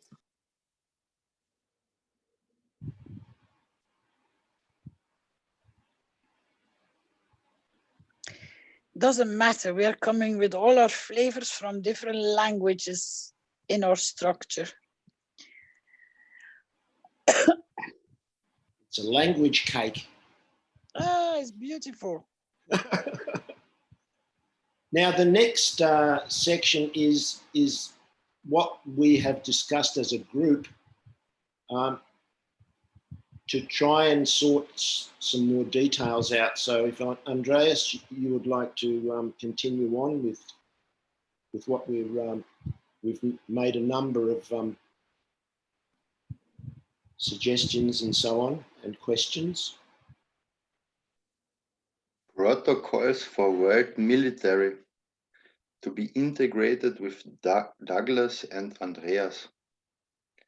Main directive, creating abundance for their citizens. 1, convert ships into housing units for people in wet monsoons, climates, regions, or use them as mobile hospitals. Create a new name for military to reflect their purpose to serve their people.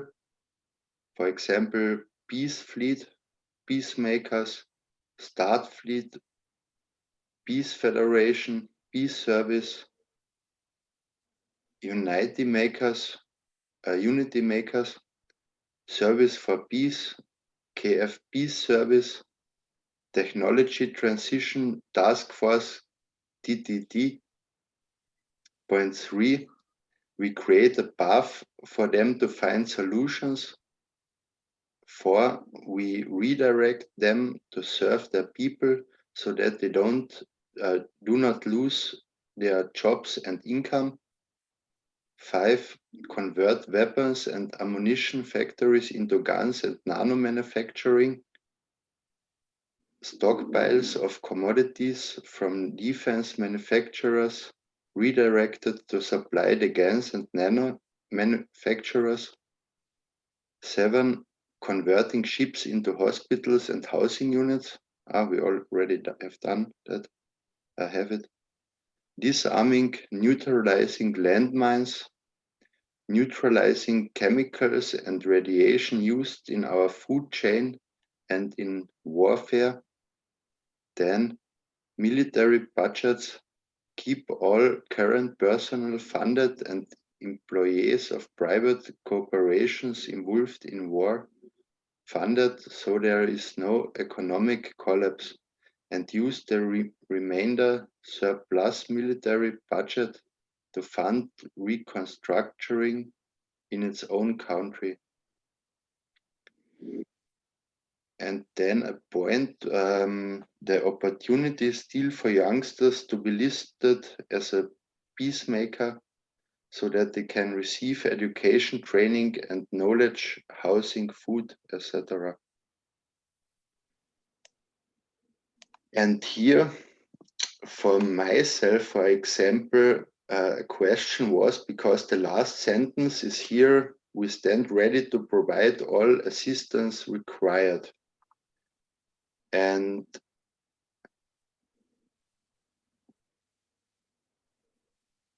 we have two different transformations. One is for every nation its own transformation, and the other one is, for example, how we can bring in the plasma technology and the question what was raised in our discussion was how we should prepare this, because we are not allowed to dictate nations to say that and that you have to do, but we have to give them seeds or ideas which they can themselves letting it grow. We create the opportunities. Pardon. Because we change, you know, as we are going through all these topics, as what we just discussed before we started this document, is our feeling that this is in a more appropriate way. Each one of us will blend and add its own mixture to what is read, what is present in this document. Because we are all somewhere, somehow, we know about this. This is not a structure which we don't know. We have come across one of these points for certain in one of these documents. So we don't dictate. What we are literally are doing by sitting down together and going through these papers and adding and changing and correcting and adjusting, we create the vision that all the ones which are involved in this already start receiving the change because they're getting inspired with what we are putting down that they could not even imagine about it. So there again, we are the creators of the change because we are present now in this given moment. We're opening the doors for them to receive the change. This could have been understood when we were working on the document and the wish of the change for the refugees and the displaced people all over this planet. Because the essence of the reality of the giving and creating that kind of motion was the explanation of Mr. Keshe. He said, you know, all the aid they have sent into Africa and all the other countries has been a drop on a hot plate. It hasn't changed. It has not worked. They're still in the same position as they were before or where or during they were receiving the aid programs. It does not work. The only way it works is by elevating the soul. They find their own solutions within their own structure. And that is the beauty of the freedom of giving. The way we are placing our wishes, we inspire them and their soul can take from it what they need without us dictating what they need to do. But because we sit down together on the table to go through this, we are inspiring the whole military force on this planet. So the changes we are setting in motion because we are the majority of the creating of this repositioning because we give.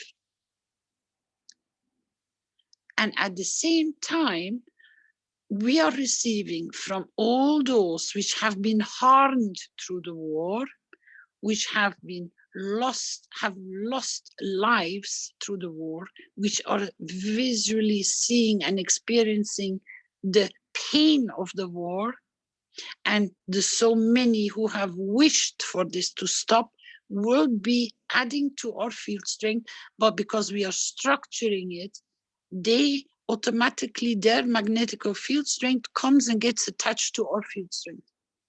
That's why our wishes are so beautifully with their impact, because we don't force, we are simply creating as creators the field strength of change, and we are releasing it so they can wherever they are needing it, the soul will receive it instant.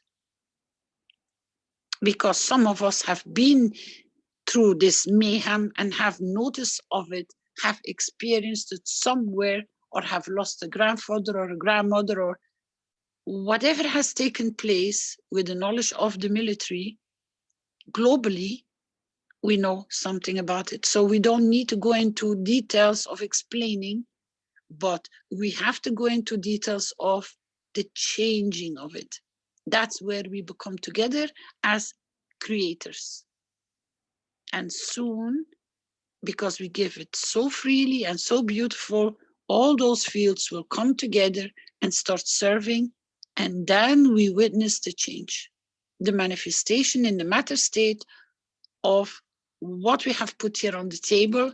In some shape or form, we will get the feedback of the beauty, how it's changing. So we don't dictate, we are just going over the points which all of us see the best interest of the change, and we release those field strengths. So you don't have to worry, we are not dictating. It's only when you start saying you have to do and now they have to go there, that is dictating. The way what we're doing is recreating the whole structure of what we know we don't want. And so many beyond the Keshe Foundation family are from the same field strength of principle of thinking and emotionally and feeling and wishing. So we are all working together. That's why our wishes are manifesting so beautiful. So go ahead. And if you're not convinced, just ask. We are already at the end. We haven't done more. And so is this, for example, we could go into detail what out of a ship could be done, or we just leave it in a short form just to give the idea of it, the field strength, and they can develop themselves ideas. Okay, Marisikis, what would you make a little bit more room between the first and the second? And see who will come up with more.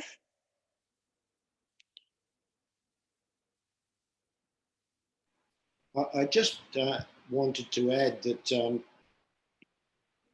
from our perspective in Australia anyway, that this is already working, this wish, without pushing or anything, because the government made a decision during the bushfires to redirect and redeploy and do exactly what we're talking about, putting ships and planes and helicopters and equipment into the work for the helping the citizens, and a lot of reconstruction will now go on and so on with their assistance, and that has never happened before in this country.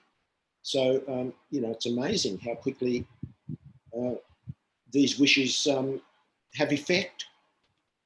Yeah, because you are the initiative maker from the top part of this document. And because you saw it manifesting, and through your working on this paper, you manifested. The other part is that what we call the hyperactive children had to set it in motion for this change, for you to create a change through the wish and working on this document to manifest itself. So in so many ways, I would like you to go back to the hyperactive children, which created the set of the fires. Don't overlook those either, but thank them and reposition them, because of what is set in motion. You have seen, and through your wish, you have created a redispositioning of the military force, but you have to put within your wish the permanent transformation. So when you write, or if you want to go back and work more on the top layer of your document, try to position every point in it's already done. Especially the part you're very sensitive with. The rest came as an adding to it. But where you speak, if you can go back, Andreas, to the higher layer of the document, I will tell you where you started it, but you didn't finish it, if I may say so.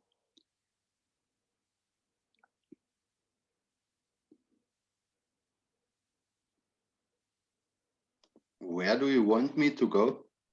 Yeah, just let me read it, please. Go a little bit lower. You see here, your top layer of your sentence says, as world leaders have signed the World Peace Treaty on behalf of their nations, this brings to life a new ethos for all citizens. We are here to serve and not to be served. So you have to add not to be served. And then you still stay within the same framework of creating, because I'm talking about your work, the way it's written down, it has to be manifested as it is existing. This ethos applies equally to all, as we are now one planet, one nation, one race. That is still in the, it's already done. Working in harmony together to correct the past, and there you start making the mistakes. So you got to stop after working in harmony together. You have to put a full stop.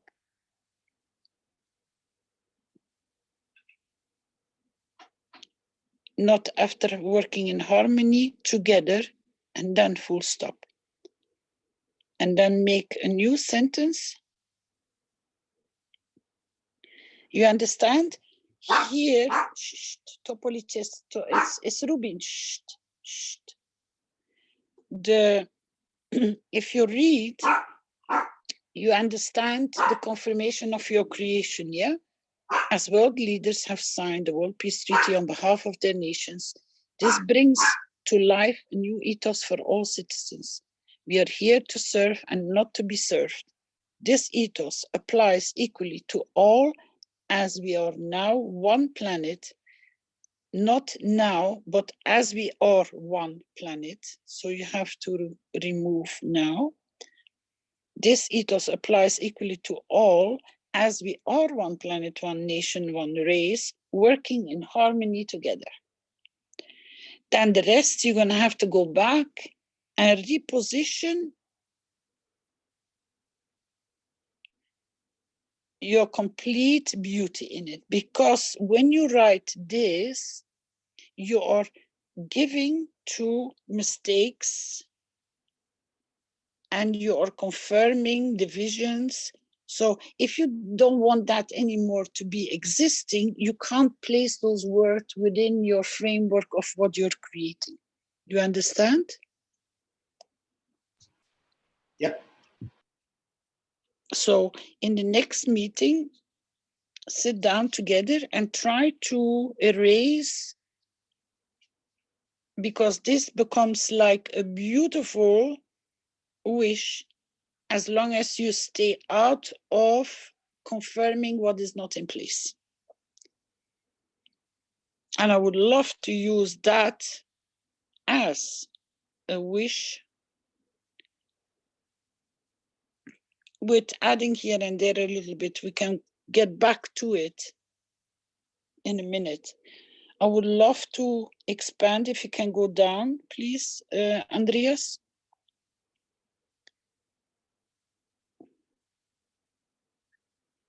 You see, you can work in all those which he is passing now.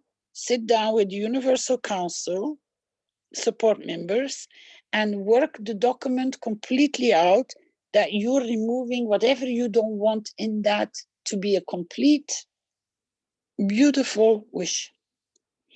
This one here, the protocol, should start, we wish we give from our soul,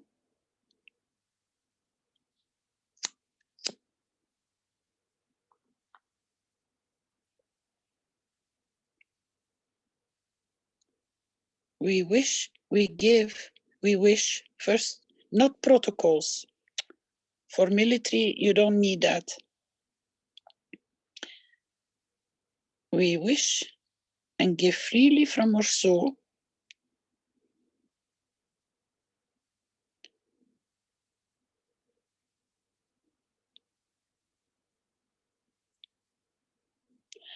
and then you remove main directive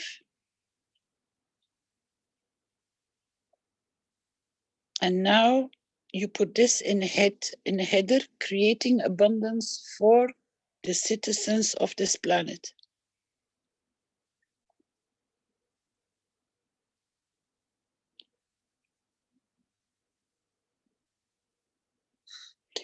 No, not creating, giving abundance for the citizens of this planet.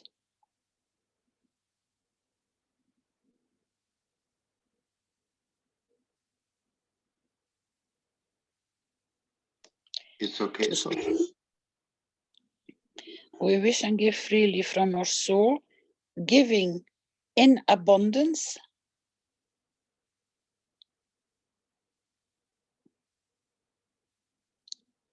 for the city, to the citizens of this planet. Doesn't matter who they are.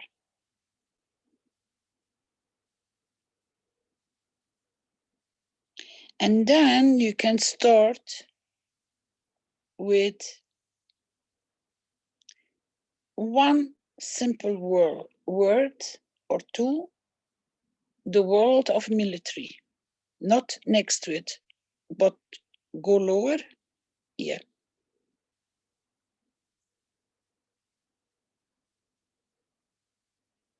And then you can start and create all the points you want to change, add, give it a different purpose, but be aware not to refer to anything that keeps the status of what they're doing horrible. So it has to be a complete conversion of what we're recreating.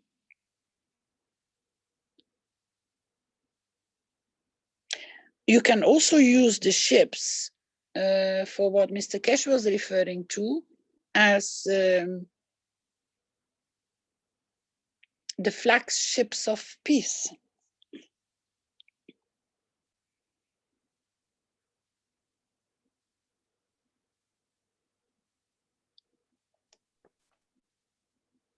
Could we make here an example with the ships? Yeah, you can start working. Just don't put number 1, number 2, number 3. Just remove those because this will become a different document as we are expanding on it. So do you mean, for example, the word of military, and then, for example, with 3 points converts? Why do you have to start with 3 points?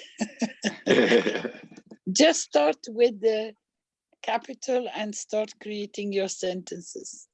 We are not in a classroom. Okay. So anybody who has anything to shoot on this platform, which is good, go ahead.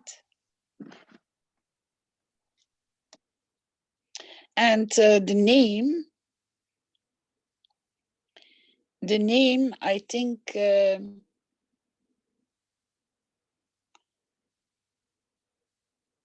it's not only going to serve humanitarian.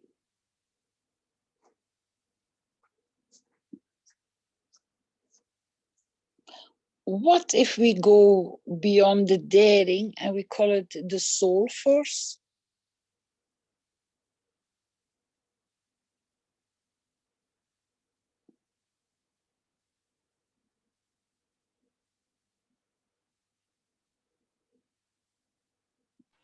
Well, I'll go with that.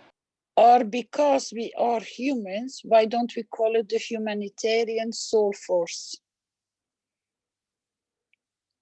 Because at the end, we are going to be doing the work, or they are going to be doing the work. What do you think? But is it just for humans or is it for all souls?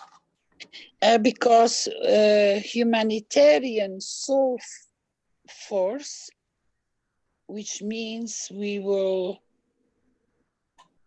serve all the souls, or whoever comes among us on our caring. It will be animals, it will be trees, because that will be stipulated in all the tasks we are setting out. I'm just playing. If we call it the soul force, then it doesn't matter, is all the souls are involved. That's why I like it. It's such a nice term, soul force. It's just, as soon as you said it, I went, yes, that's the one. But you put humanitarian, and then I start that it has all the connotations of humanitarian. Some people are for humanitarian efforts, and some are not so humanitarian. It's okay. We go ahead. And what about the non-human? What about the animal kingdom? All that kind of comes into it. They will help us as well.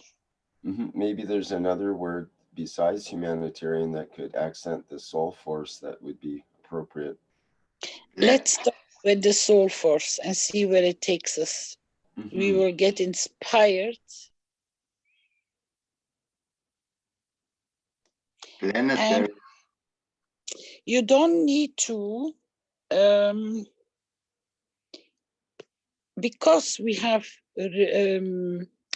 pointed out the world of military, yeah? New title, the soul force.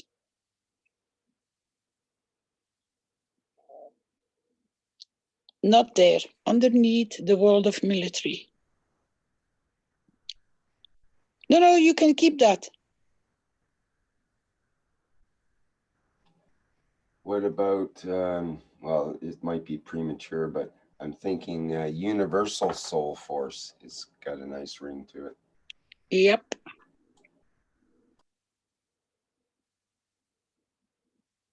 Yeah, why not? Yeah, you read my mind, Rick. But you have to say between the world of military, in between, is converting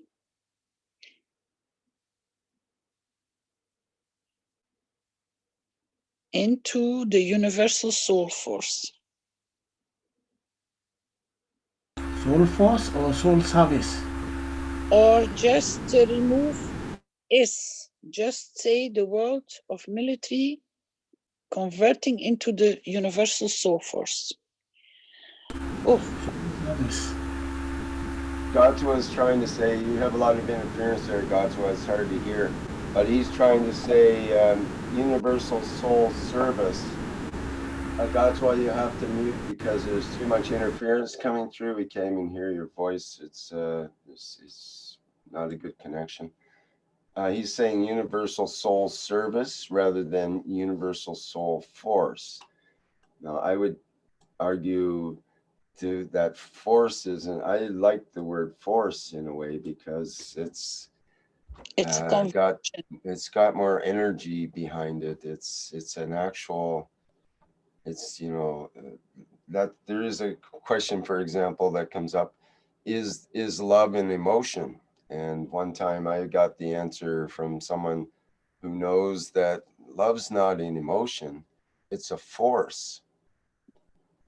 So that universal love is like a force, and I think this universal soul force kind of reinforces that. At the same time, it connects with the world of military because they're into the forces, which is not forcing yourself, but it's the armed forces. They call it this will be like the unarmed forces. Maybe we could call it the unarmed forces. Oh, it will inspire us as we walk the path. It will come with more because we want it. we have to create a new vocabulary, has just come to my mind, because we're creating this new world of peace that requires its own terms that are non-military yet connected to, you know, you can't divorce the military. Surfing. Can we maybe use universal soul unit or units?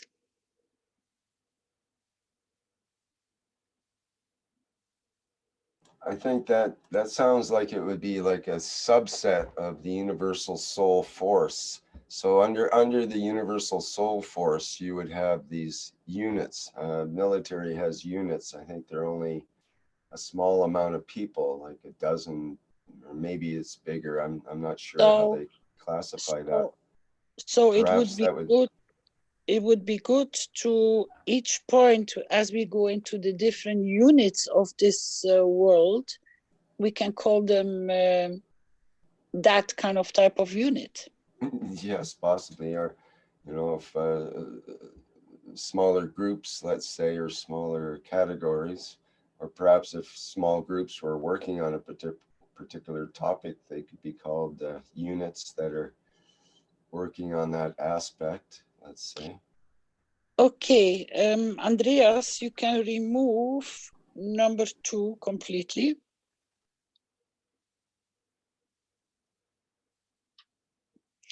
What you have forgotten here, if you can just remove these 1, 2, 3, 4, 5, that would be nice. All of them? Yeah.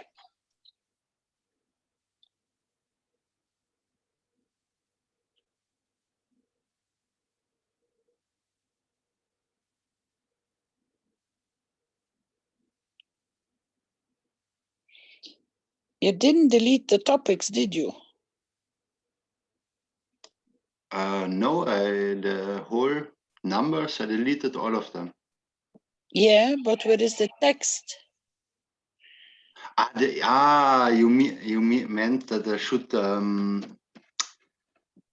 just the numbers gone. Okay. It will make your life easier as well to work with it. Voila. Now, the first one, before I forget, the communication, which they're very strong with, should or could serve to have an immediate dispatch where there is any stress going on. Now they're using it for a lot of other things, but this can become very beneficial for units to be sent out for in emergency, that they don't need to wait, that they use their communication, which they're very good in, to convert it, to pick up where there are stress factors happening faster. So just put communication and then we can work it out.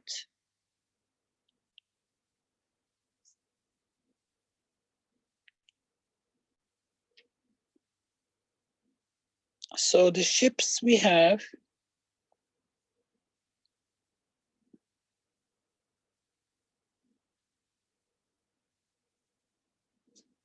what I should do now with the ships?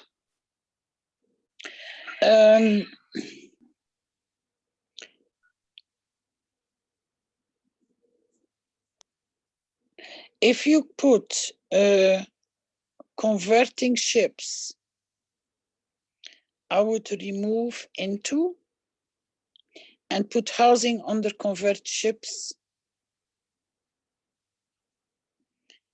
Put your cursor after ships. Make space and bring that line underneath so that you have a topic about ships, yeah? Remove into, out. Yeah, so creating housing units for people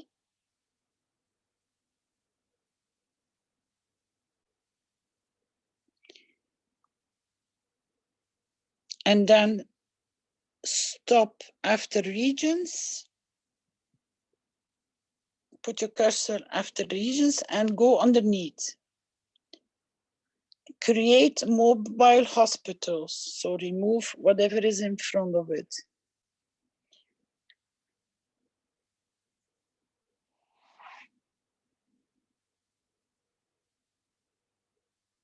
What else can we do with the ships? We can use the whole equipment from the kitchen to the toilets to the metal, everything. It's the purpose for what can we serve ships for. Deploy them not only, we can also deploy them for moving people out of disaster zones. Transport.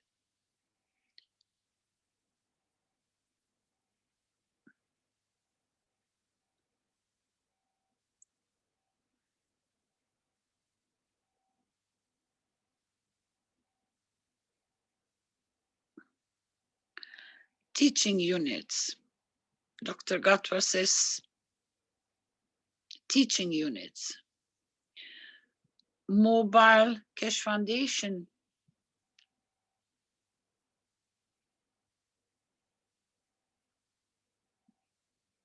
Manufacturing, so they can go and reach regions which cannot be reached so easy over land or by flight.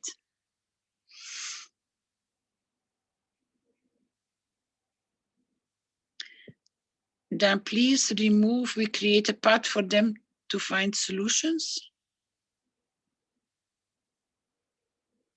That can go as well.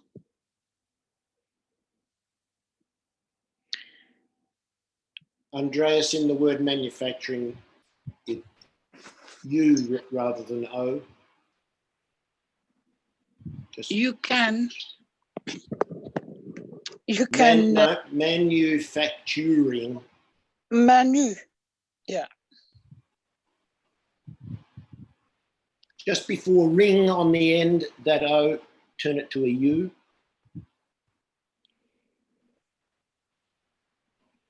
Yeah, thank you. Sorry, that's the old transcriber habit coming in.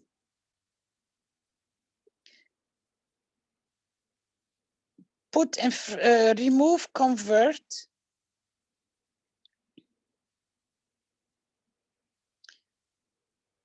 Weapons, comma, ammunition, comma,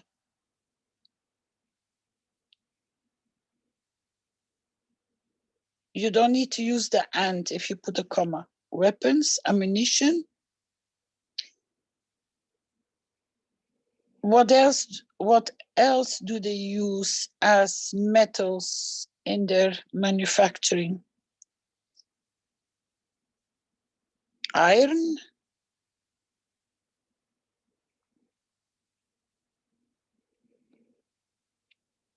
Weapons, ammunition. Their transport units, you know, the bulldozers and the tanks and the God knows what, which are used for shooting, huh?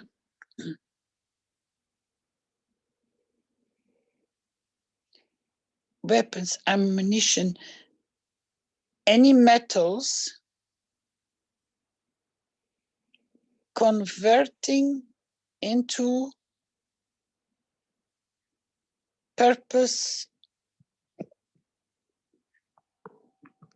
for production of nanomaterial and GANs. But also you need in, I don't know, in earthquake disaster, you have, you needed the bulldozer or the other machine for displace this concrete and other things, materials. It's not needed melting. I'm not converting those, I'm converting the tanks. Anything that has anything to shoot.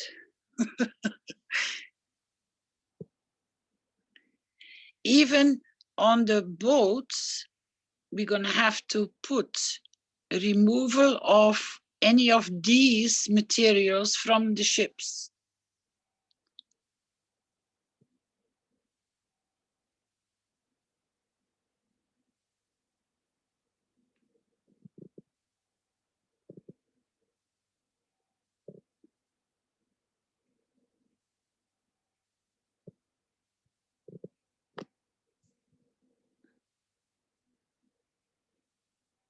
removing to convert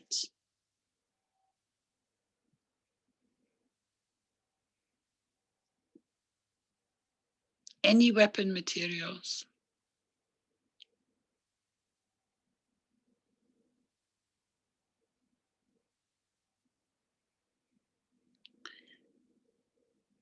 Because you have a land force, you have an air force, and you have a marine.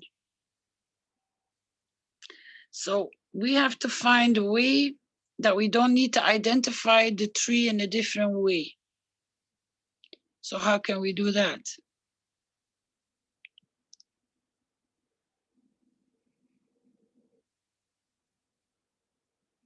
If you bring that not on the boat, but on top of weapons, that sentence,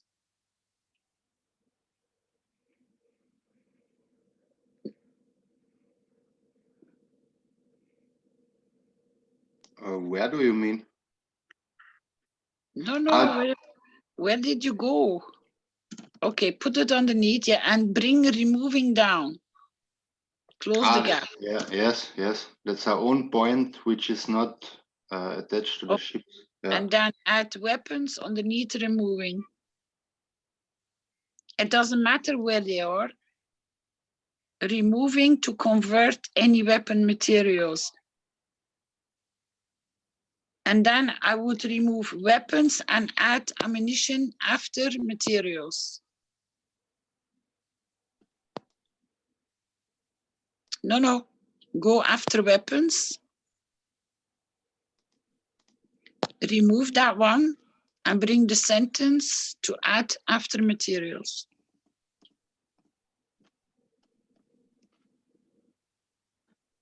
And that we don't do air, marine, and God knows what, but that we are covering the totality of the military world.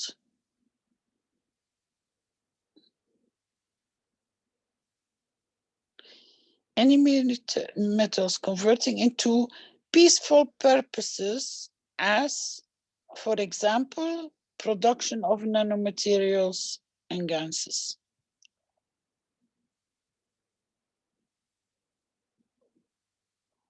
Put in the floor in any bullets?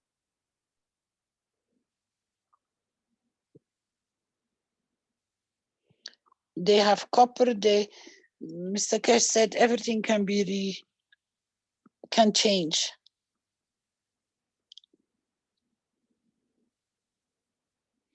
Because when you use different purposes and peaceful purposes, you can use that to convert any bullet anywhere on this planet to, because you can set the same field strength that it becomes harmless. It will never explode. So you don't have to worry about the mines which are still hidden and blowing up children and farmers when they're mining their lands. So into peaceful purposes, as for example, production of nanogas materials, nanomaterials and gases, and then start a new sentence, creating the field strength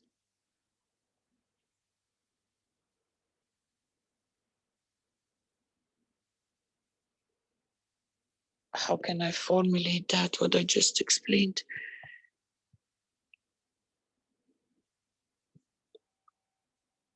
In disarming and through this solution, disarming any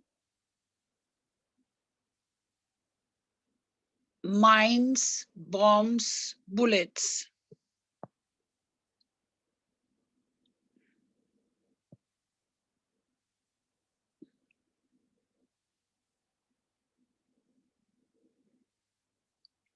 We need to work on this sentence. Anyone, any ideas? Well, I just had a funny thought that if you restructured the bullets into suites for kids, you know, that they can just open up and have a nice, or turn them into a suite, you know, for the kids, a GAN suite or whatever. And, you know, it's just a If you go, thank you, Doc. If you go in front of creating, in creating the matching field strength, it will result in disarming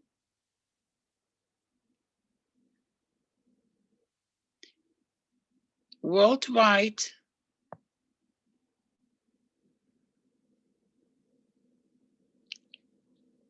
all mines, bombs, bullets, etc.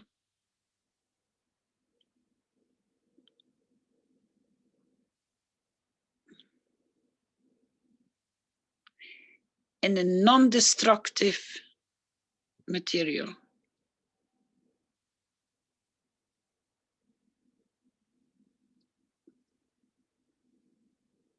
Anybody any ideas? After strength, Andreas, it will. Thank you. Actually, you don't need an it there. And creating the matching field strength will result in disarming worldwide. Or you'd have to put, and by creating it will. There we go. But in a more general sense, I think Caroline is talking about as far as the overall sentence.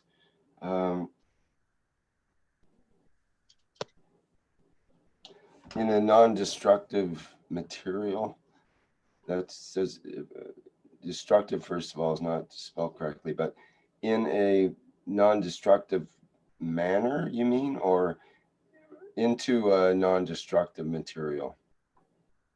What does it do now? It will create the opposite.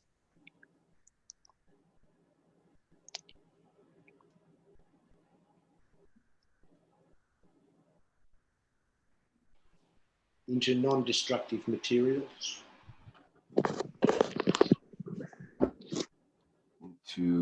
Would they be useful materials, or would they be? Yes, because once they take that out, and you can use them for nano coating and ganses. So constructive material. Right, I was thinking that word is, can we actually put that into a constructive, into a construction materials, maybe? It's not a material problem, so it's a purpose. Use it for what it uses. The material, it's okay. Even the powder gun, you can utilize for fertilization, for growing the plants in the land. It's not material problem. It's purpose. It's use, how you use it. Then you have to most probably use and through creating the matching magnetical field strengths,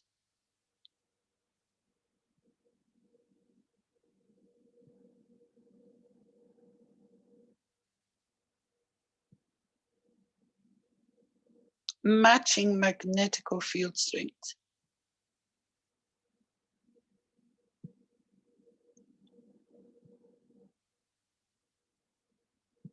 Will result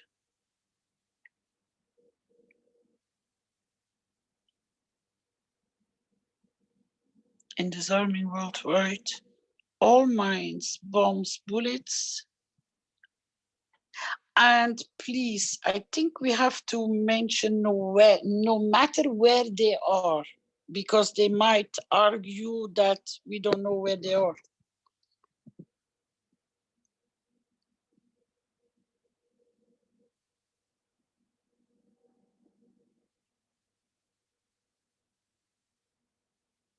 No matter where their position is,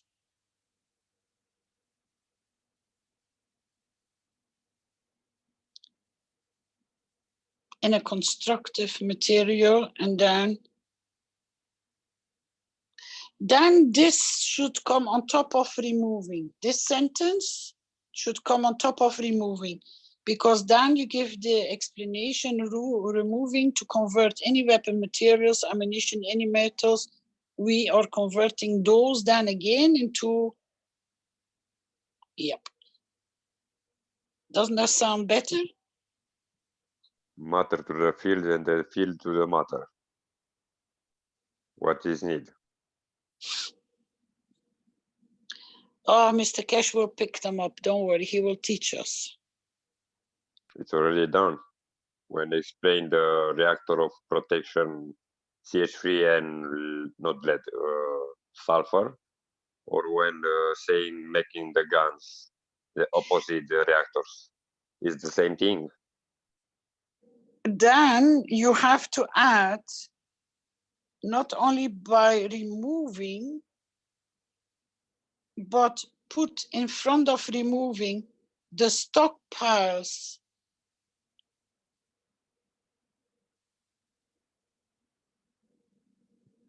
Please, the stop.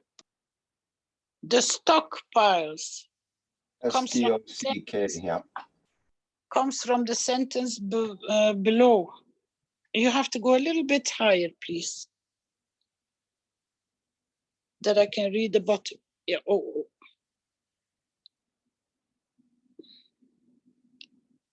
No, you can go. No.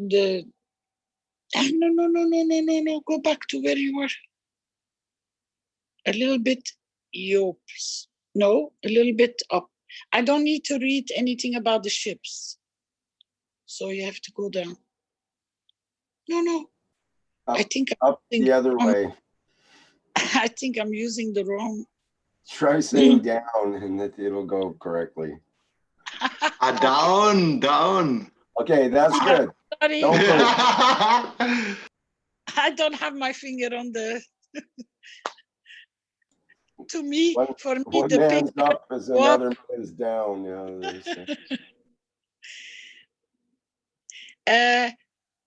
now a little bit up, a little bit.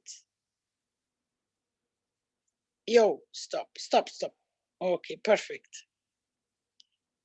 Because we can use the stockpiles and commodities from defense manufacturers,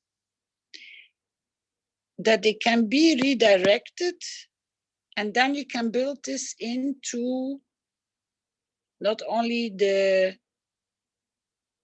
stockpiles removing.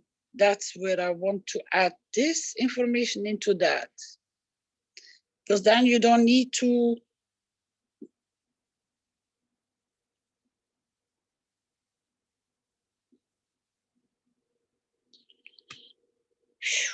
how are we going to do this? The stockpiles and commodities from the manufacturers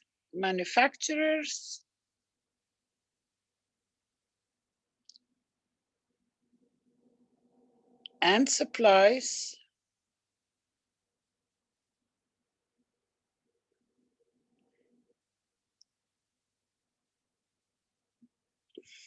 we have to make sure that we include the military and the suppliers in this sentence. So can you position them there?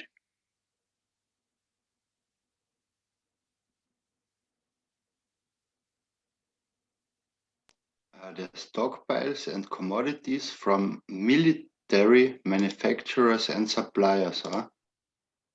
Yeah, but they also themselves have stockpiles and commodities. If we haven't covered that yet. It's not only the manufacturers and the suppliers, it's also the military itself, which is sitting on stockpiles. So maybe we can say the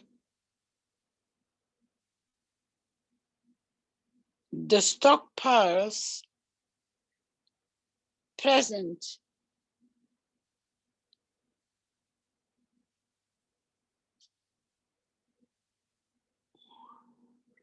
in the military,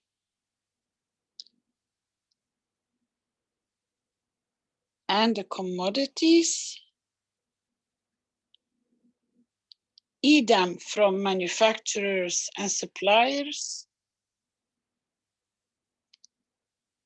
to be converted, not removing, to be converted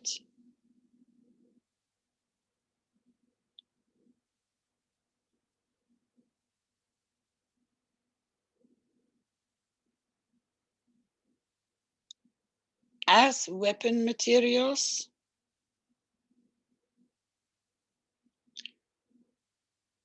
ammunition, and any metals converting into peaceful. That you're going to have to work on that sentence. I just try to cover the military and the suppliers and the manufacturers at the same time. You might have to break it open in 2 sentences. If somebody can read it so that it can start making sense for us.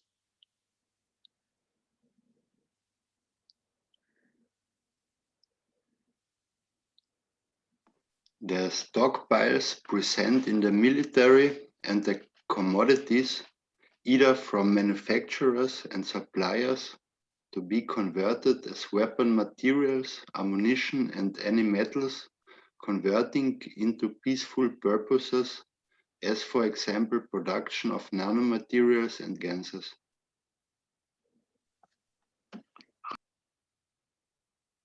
Anybody wants to reconstruct it, or is it falling into place acceptable? Either is E-I-T-H.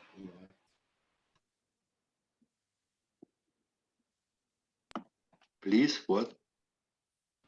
The word either after commodities just has an I where the A is. Thank you.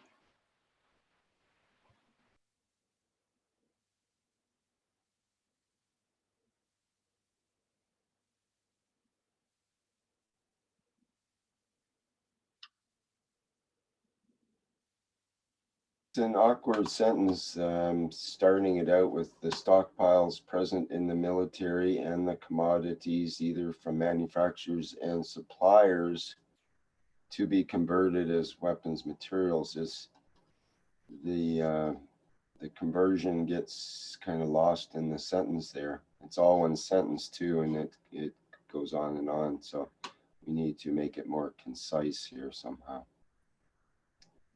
You're the expert.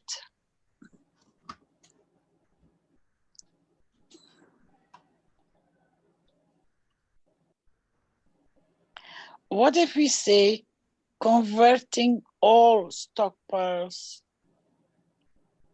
present in military? Wait, don't touch yet. Leave it as it is, just make space and start fresh on top of it, that we don't lose, doesn't become confusing, so that we can play with it.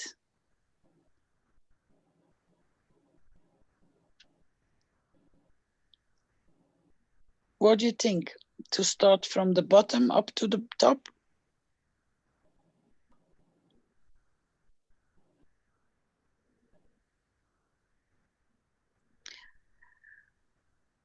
What if we say for people, peaceful purposes, all military commodities?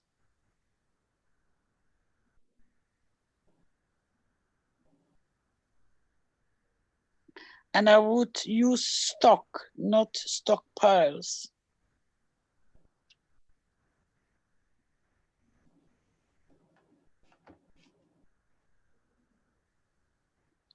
For people, for peaceful purposes, all military commodities and existing stocks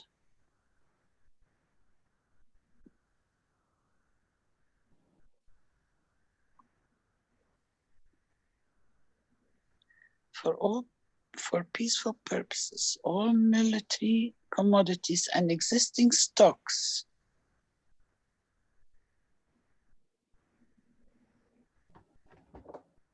that we cover the suppliers and the military, because they're only holding these for military purposes, to be converted. Metals, as for example, ammunition,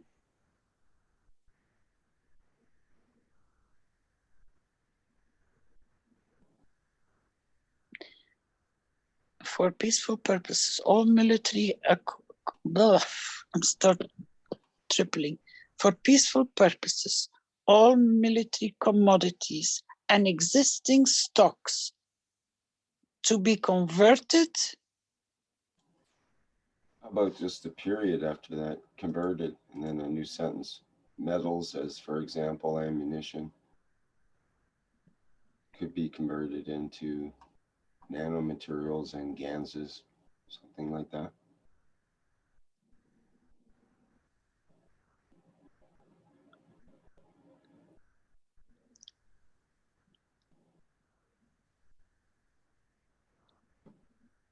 Or you could say all military commodities and existing stocks to be converted for peaceful purposes. Yep. And then give the examples.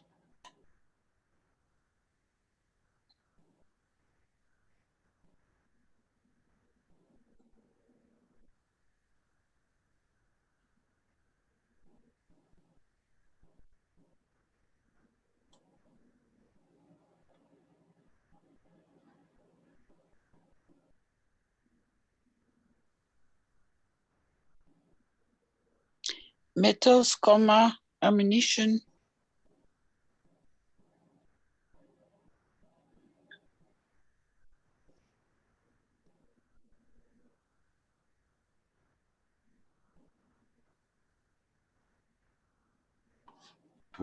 Should we put guns in specifically, or is that just covered under general metals?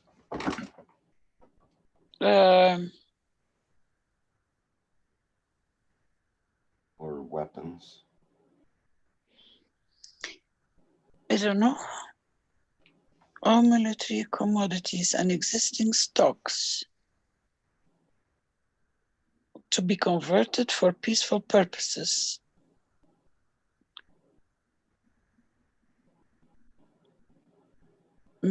For example, we always use, for example, metals from tanks. Ammunition, we all know that. Anything else you can refer to? Or landmines. Landmines. We already said that.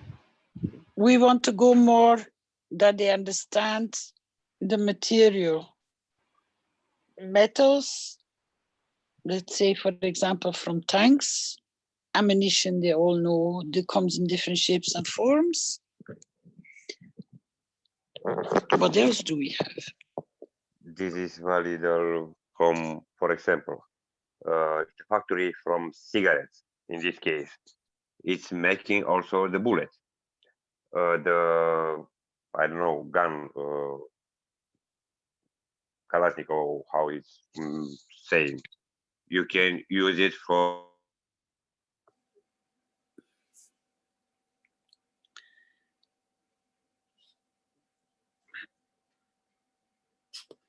Oh, we lost you, Jim. I fall out. I don't know why. Yeah, I lost Dan there too. Okay, I think we're back. We're hitting the bullets, as we say. Yeah. They want us to stop? Oh, no. We're making such a beautiful thing out of it. You should love it.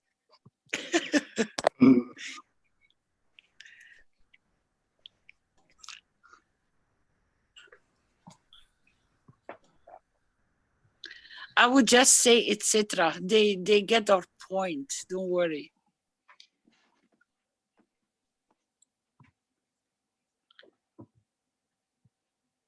And I think we should just use converting into peaceful purposes.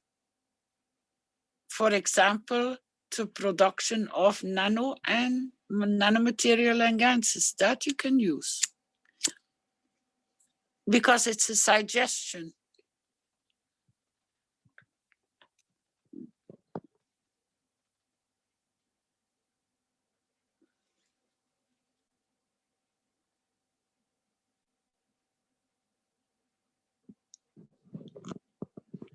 All military commodities and existing stocks to be converted for peaceful purposes. For example, metals from tanks, ammunition, so forth we can also use, as Dr. Gatwa was proposing, and so forth.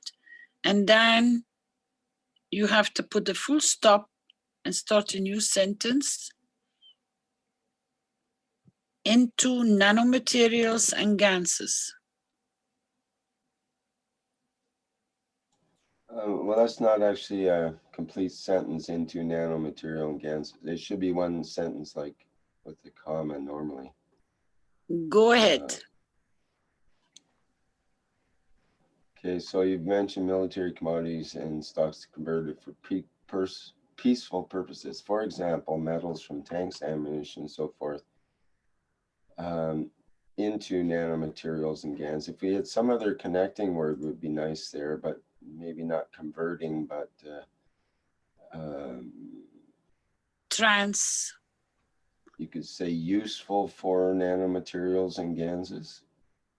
Yeah. Or what did you say? Sorry, Carolina. Transforming. Yeah.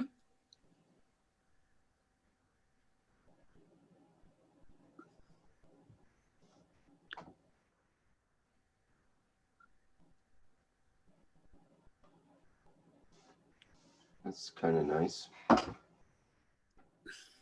Good. Them, transforming them. Perhaps, yeah.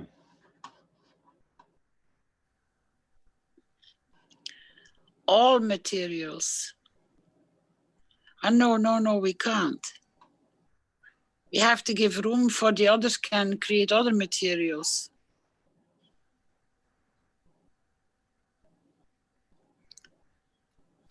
Because you can also add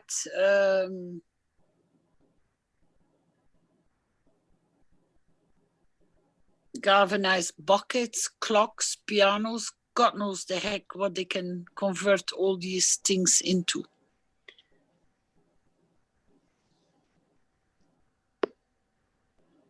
We went through that experience.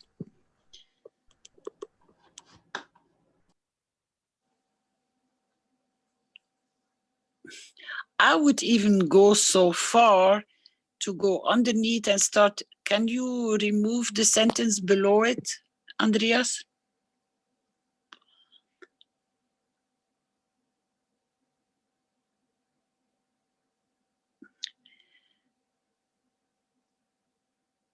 And that one can be removed as well.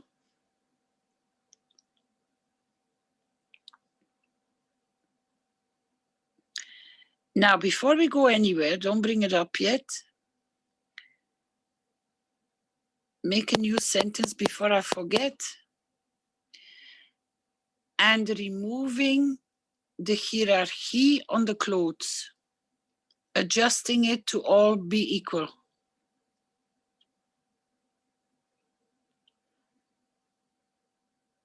Please, what was after hierarchy? And removing the hierarchy on the uniforms and symbols.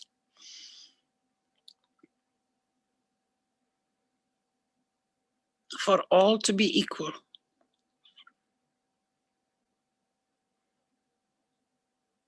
And the ranks.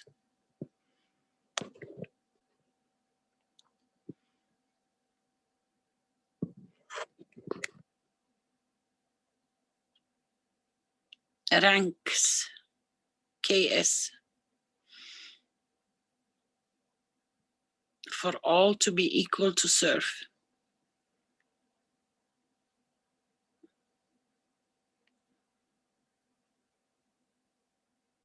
Hierarchy needs some spelling help there. And what? The hierarchy word needs some spelling help. I think it's H-I-E-R. Hierarchy. See, how is it correct here? You have to find it. Copy it from Dr. Gatwa, Andreas, in the chat. H-I-E-R. H-I-E-R-A-R-C-H-Y. H-I-E-R. H-I-E-R.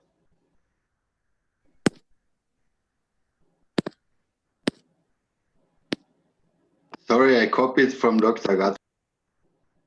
Okay, very good. Yeah. Sometimes copy and paste is faster than the speed of sound.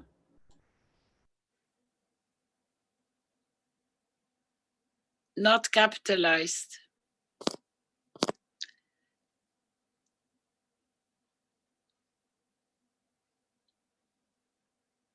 As we are all equal to serve.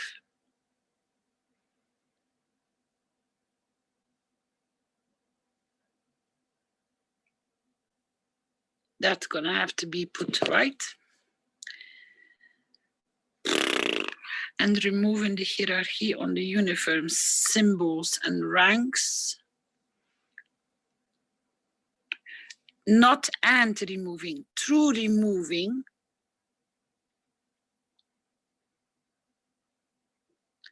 Through removing the hierarchy on the uniform symbols and ranks as all are equal. You got to rephrase the as all are equal.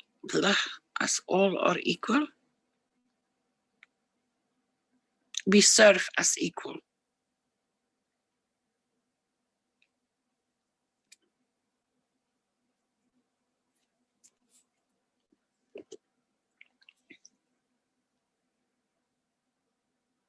We serve equal, not as. We serve equal.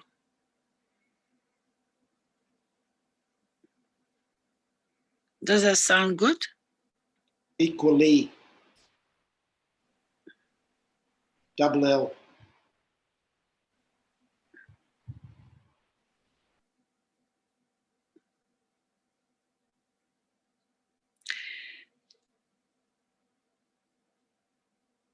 Dan, if you remove disarming, neutralizing landmines and go down, please, instead of up. Yep. Through the applications of the Keshe Foundation,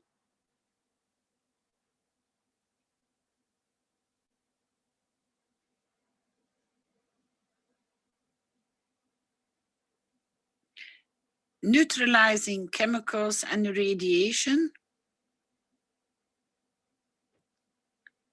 present on this planet,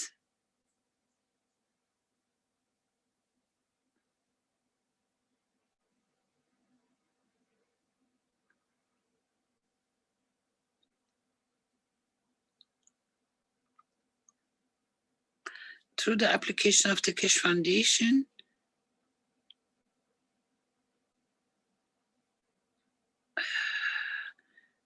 we will have the ability to neutralize chemicals and radiation on this planet. No.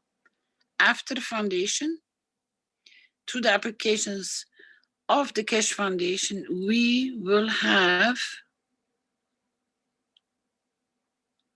I forgot the sentence.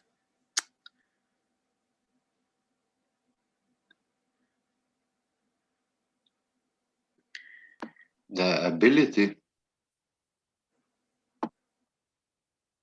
Through the applications of the Keshe Foundation, through the applications of the Keshe Foundation, we will have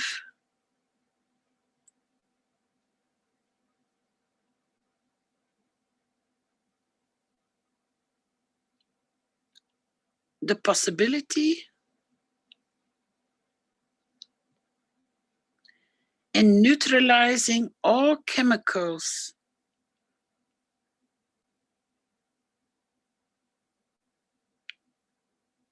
comma radiations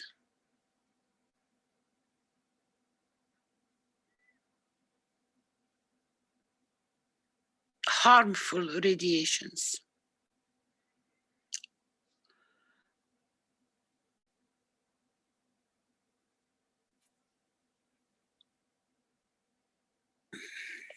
Somebody can look into this sentence because I'm just shooting what comes to my mind. Can I have a question in that? Yes, sure, Jalal. Hi. Hi, everyone. Is it the man-made or the natural one? No, man-made. Okay, you're right, the man-made. Because through the man-made, we have changed the condition of the natural made. So I think you need to put that, yes? Where? Come on.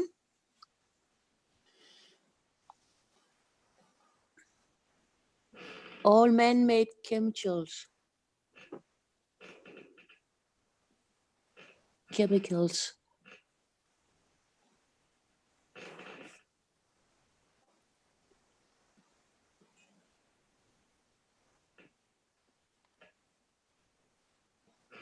What about right?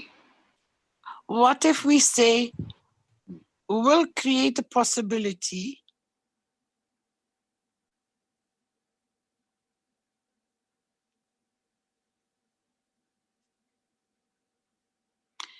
in neutralizing all man-made chemicals, harmful radiations present on this planet.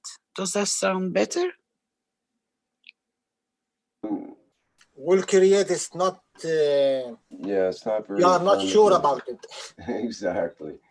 How about we have created, perhaps, because we're trying to say that it's already done. We have created. Or all created, man-made.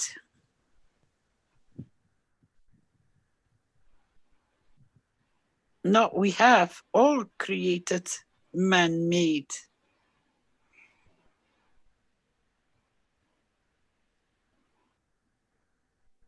All man-made created. Now I'm confused. All man-made. What do you mean, Carolina? That doesn't make sense here.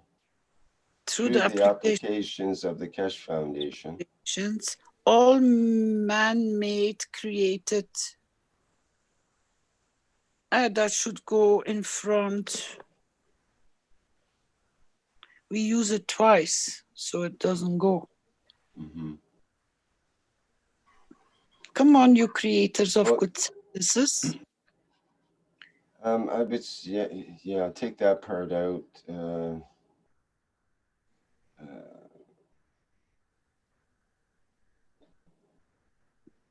Instead of we created the possibility, maybe mankind has humans have the possibility to neutralize all man-made chemicals, etc.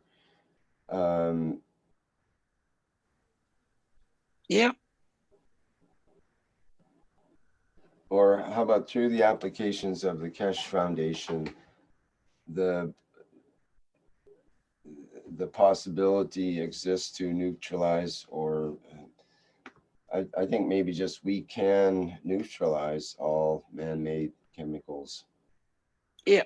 Yeah, we have neutralized all man-made chemicals. No. We can neutralize. We can. Just ask. All you have to do is ask, and we can neutralize it.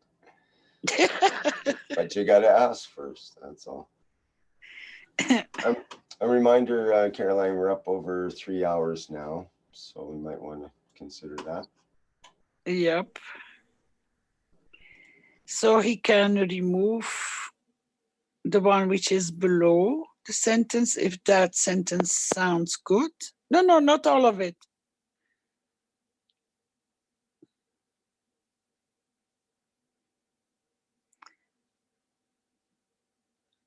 And then make a big gap between it and say to be continued.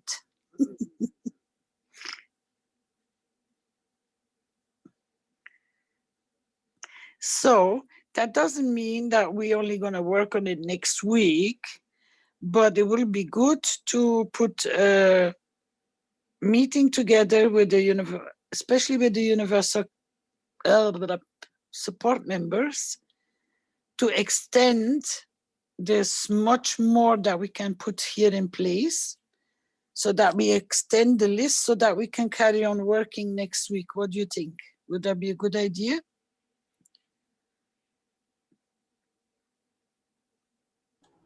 Okay by me. Sounds good. Yes, very good idea. And I please urge a lot more knowledge seekers to come in as Universal Council support members or council members to work on these kind of documents, because this will be added to our constitution in the Universal Council mandate.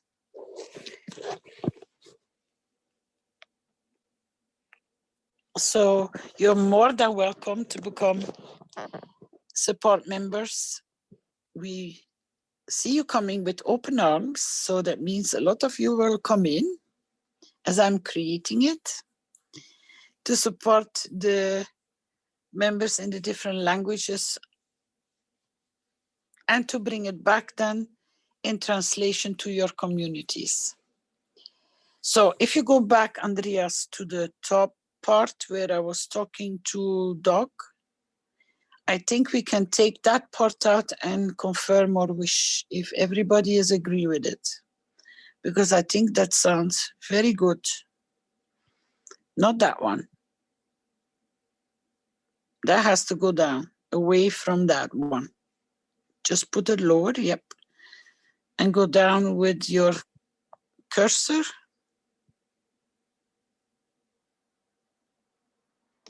Where do you mean under that sentence? No, go that I can read what is above.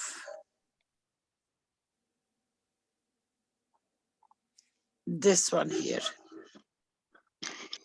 I think this will be a very nice wish. Don't you think so, Rick? The first sentence there. The first and the second. Okay, well, this is not, we have to make it a complete sentence. As world leaders have signed the World Peace Treaty on behalf of their nations, it should be normally a comma. This brings a new life, to life, a new ethos for all citizens. Or to make it like, normally you wouldn't start a sentence with as without having something that it refers to right in the same sentence. And not as world leaders, but the world leaders have signed the World Peace Treaty. Right, or just world leaders have signed the World Peace Treaty. That could work as well. Yeah. So capital world leaders.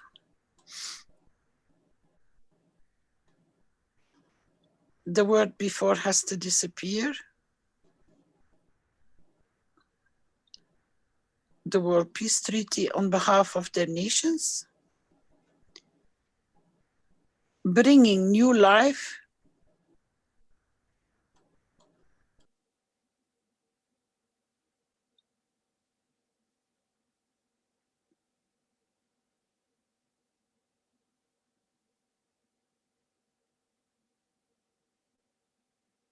a new ethos for all citizens.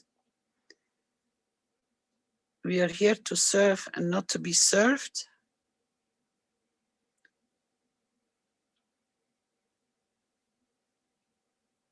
And I would say equally to all, as we are one planet, one nation, one race, working in harmony.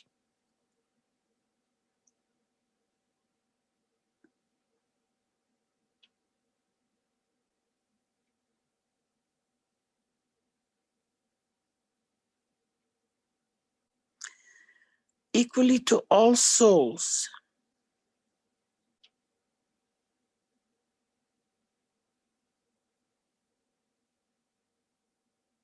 What do you think, Rick? You want to adjust it, or is it falling into place?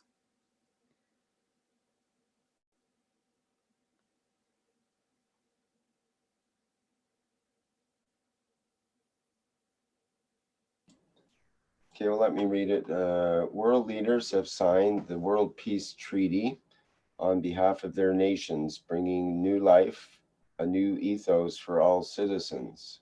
We are here to serve and not to be served, equally to all souls, as we are one planet, one nation, and one race working in harmony together.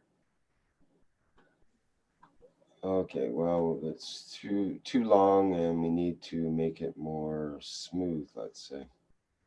Yeah, but here you hicking up on it. Yeah, I get if I get confused on a word, you know, it's not smooth. So, how about world leaders have signed the World Peace Treaty on behalf of their nations, bringing a new life and a new ethos for all citizens, period. And then put in the we are here to serve, not to be served. Like maybe a period, then the quote after serve there. Or it could be left as is. And then this applies equally to all souls, as we are one planet, one nation, one race. And that could be a new sentence with a capital T.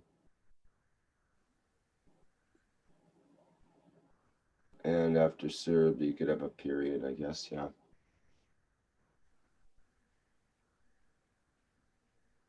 How does that sound?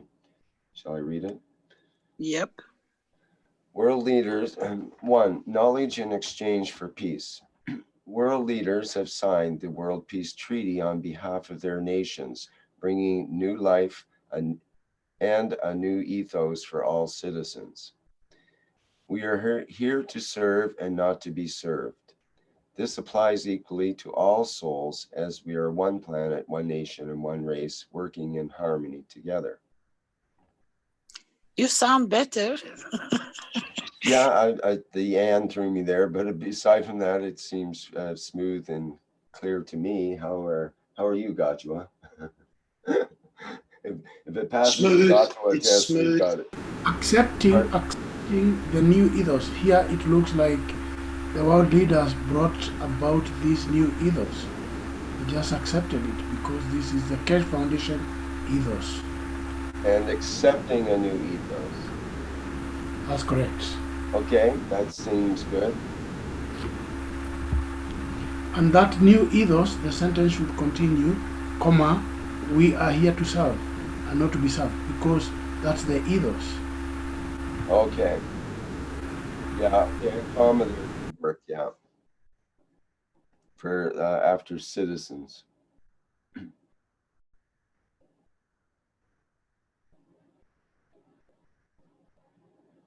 Right, okay. Accepting a new ethos, I think it would be for all citizens. Please. Accepting a new ethos for all citizens.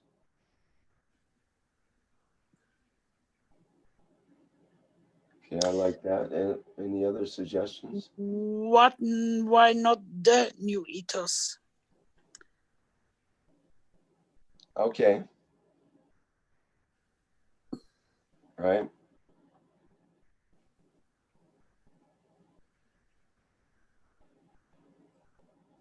We see them signing. That's the beauty of it. The rest are the consequences of them signing, which creates the condition.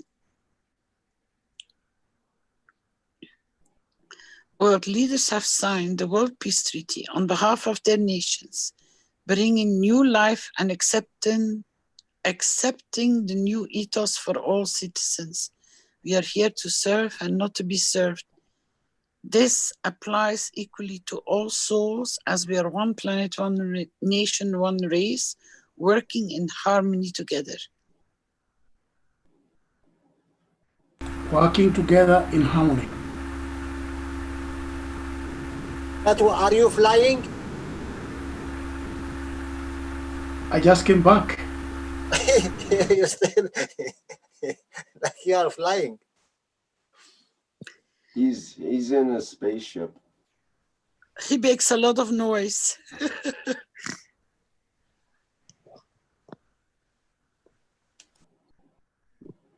Well, that's as smooth as a baby's bottom, as far as I'm concerned. Okay, if you can copy this one to bring it to the wishing platform. Before you go, we are present.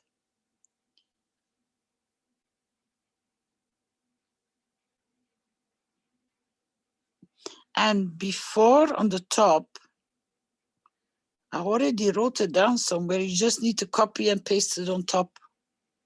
We wish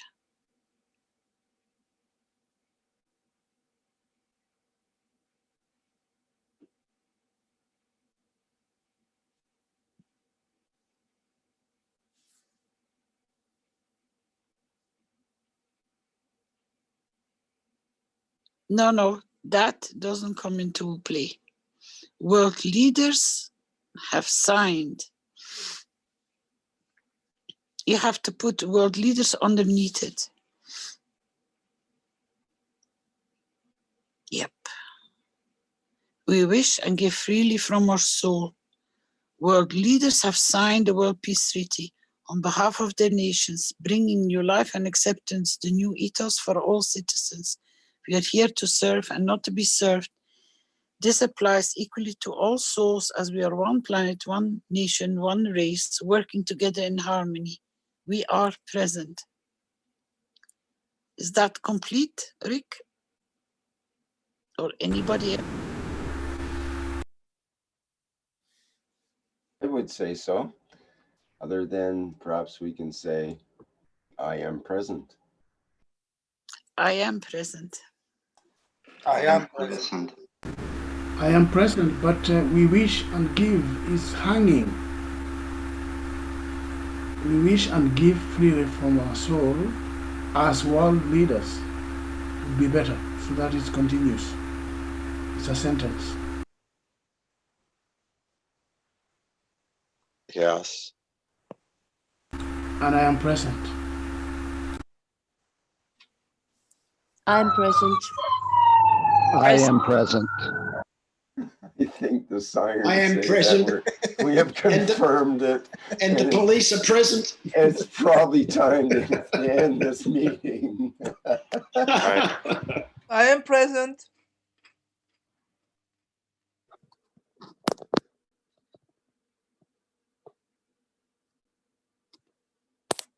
We have one thing we should address from Sean, a couple of comments in the Q&A before we wrap things or continue, which is about regarding plastics. And he wanted to have military plastics and from firearms and other things that could be converted into material. He suggests being fed into new 3D printers and so on.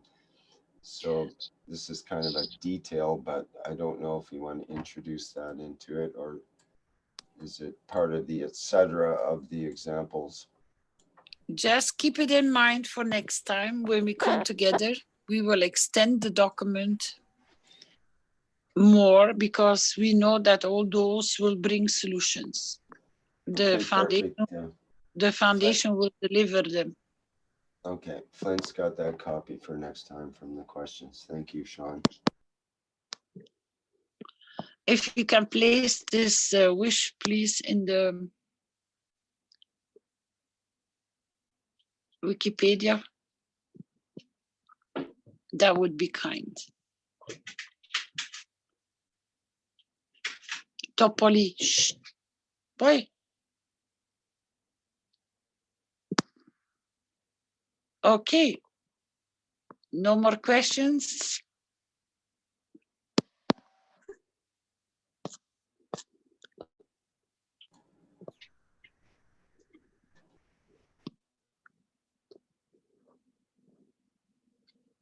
If no more questions, we can close. I think you've done some very good work here today. We've all done some very good work here today, I should say. It's a big job.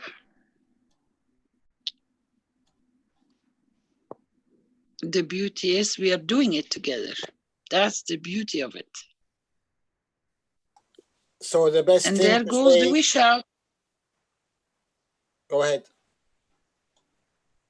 I said, there goes the wish, it's out. You can all enjoy it. Yes, Jalal? So the best thing to say, thank you.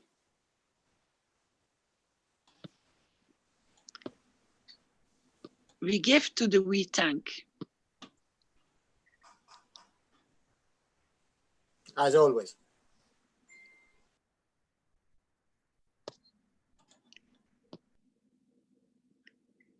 Thank you very much, Flint, Rick, host, co-host, knowledge seekers, council members, support council members. It was a beautiful meeting. Thank you very much for what we have achieved all together. Bless the wish, and it will take its path. It's already delivered through your beauty.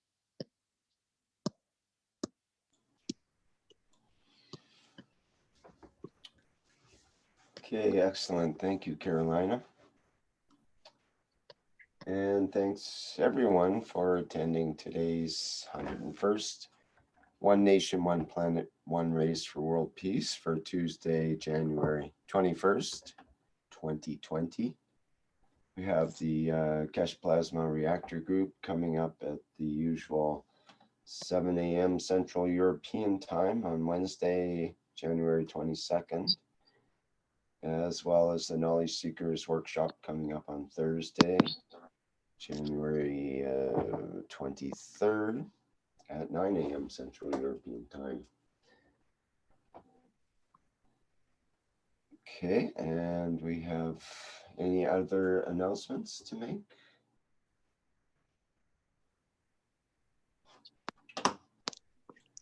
Only my private teaching, and please register for the new scientific platforms. The private students have all received their links so they can register for the classes they want to follow. And we are figuring out to work out to see where we can go on public platforms to create the same way of working on scientific based and see where it's going to take us. So the more students are registering, the more topics we can cover. And thank you all for joining the classes. See you next time. Thank you, Carolina. Thanks, everybody, and see you next time around.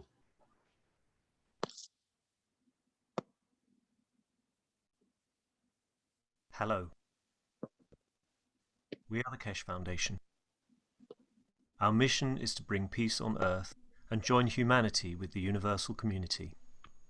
We wish and work to bring man as equal to all beings in the universe. By teaching plasma science and technology equally to everyone, no one is left out and no one is abused due to lack of knowledge. By donating to us, you can help achieve this goal.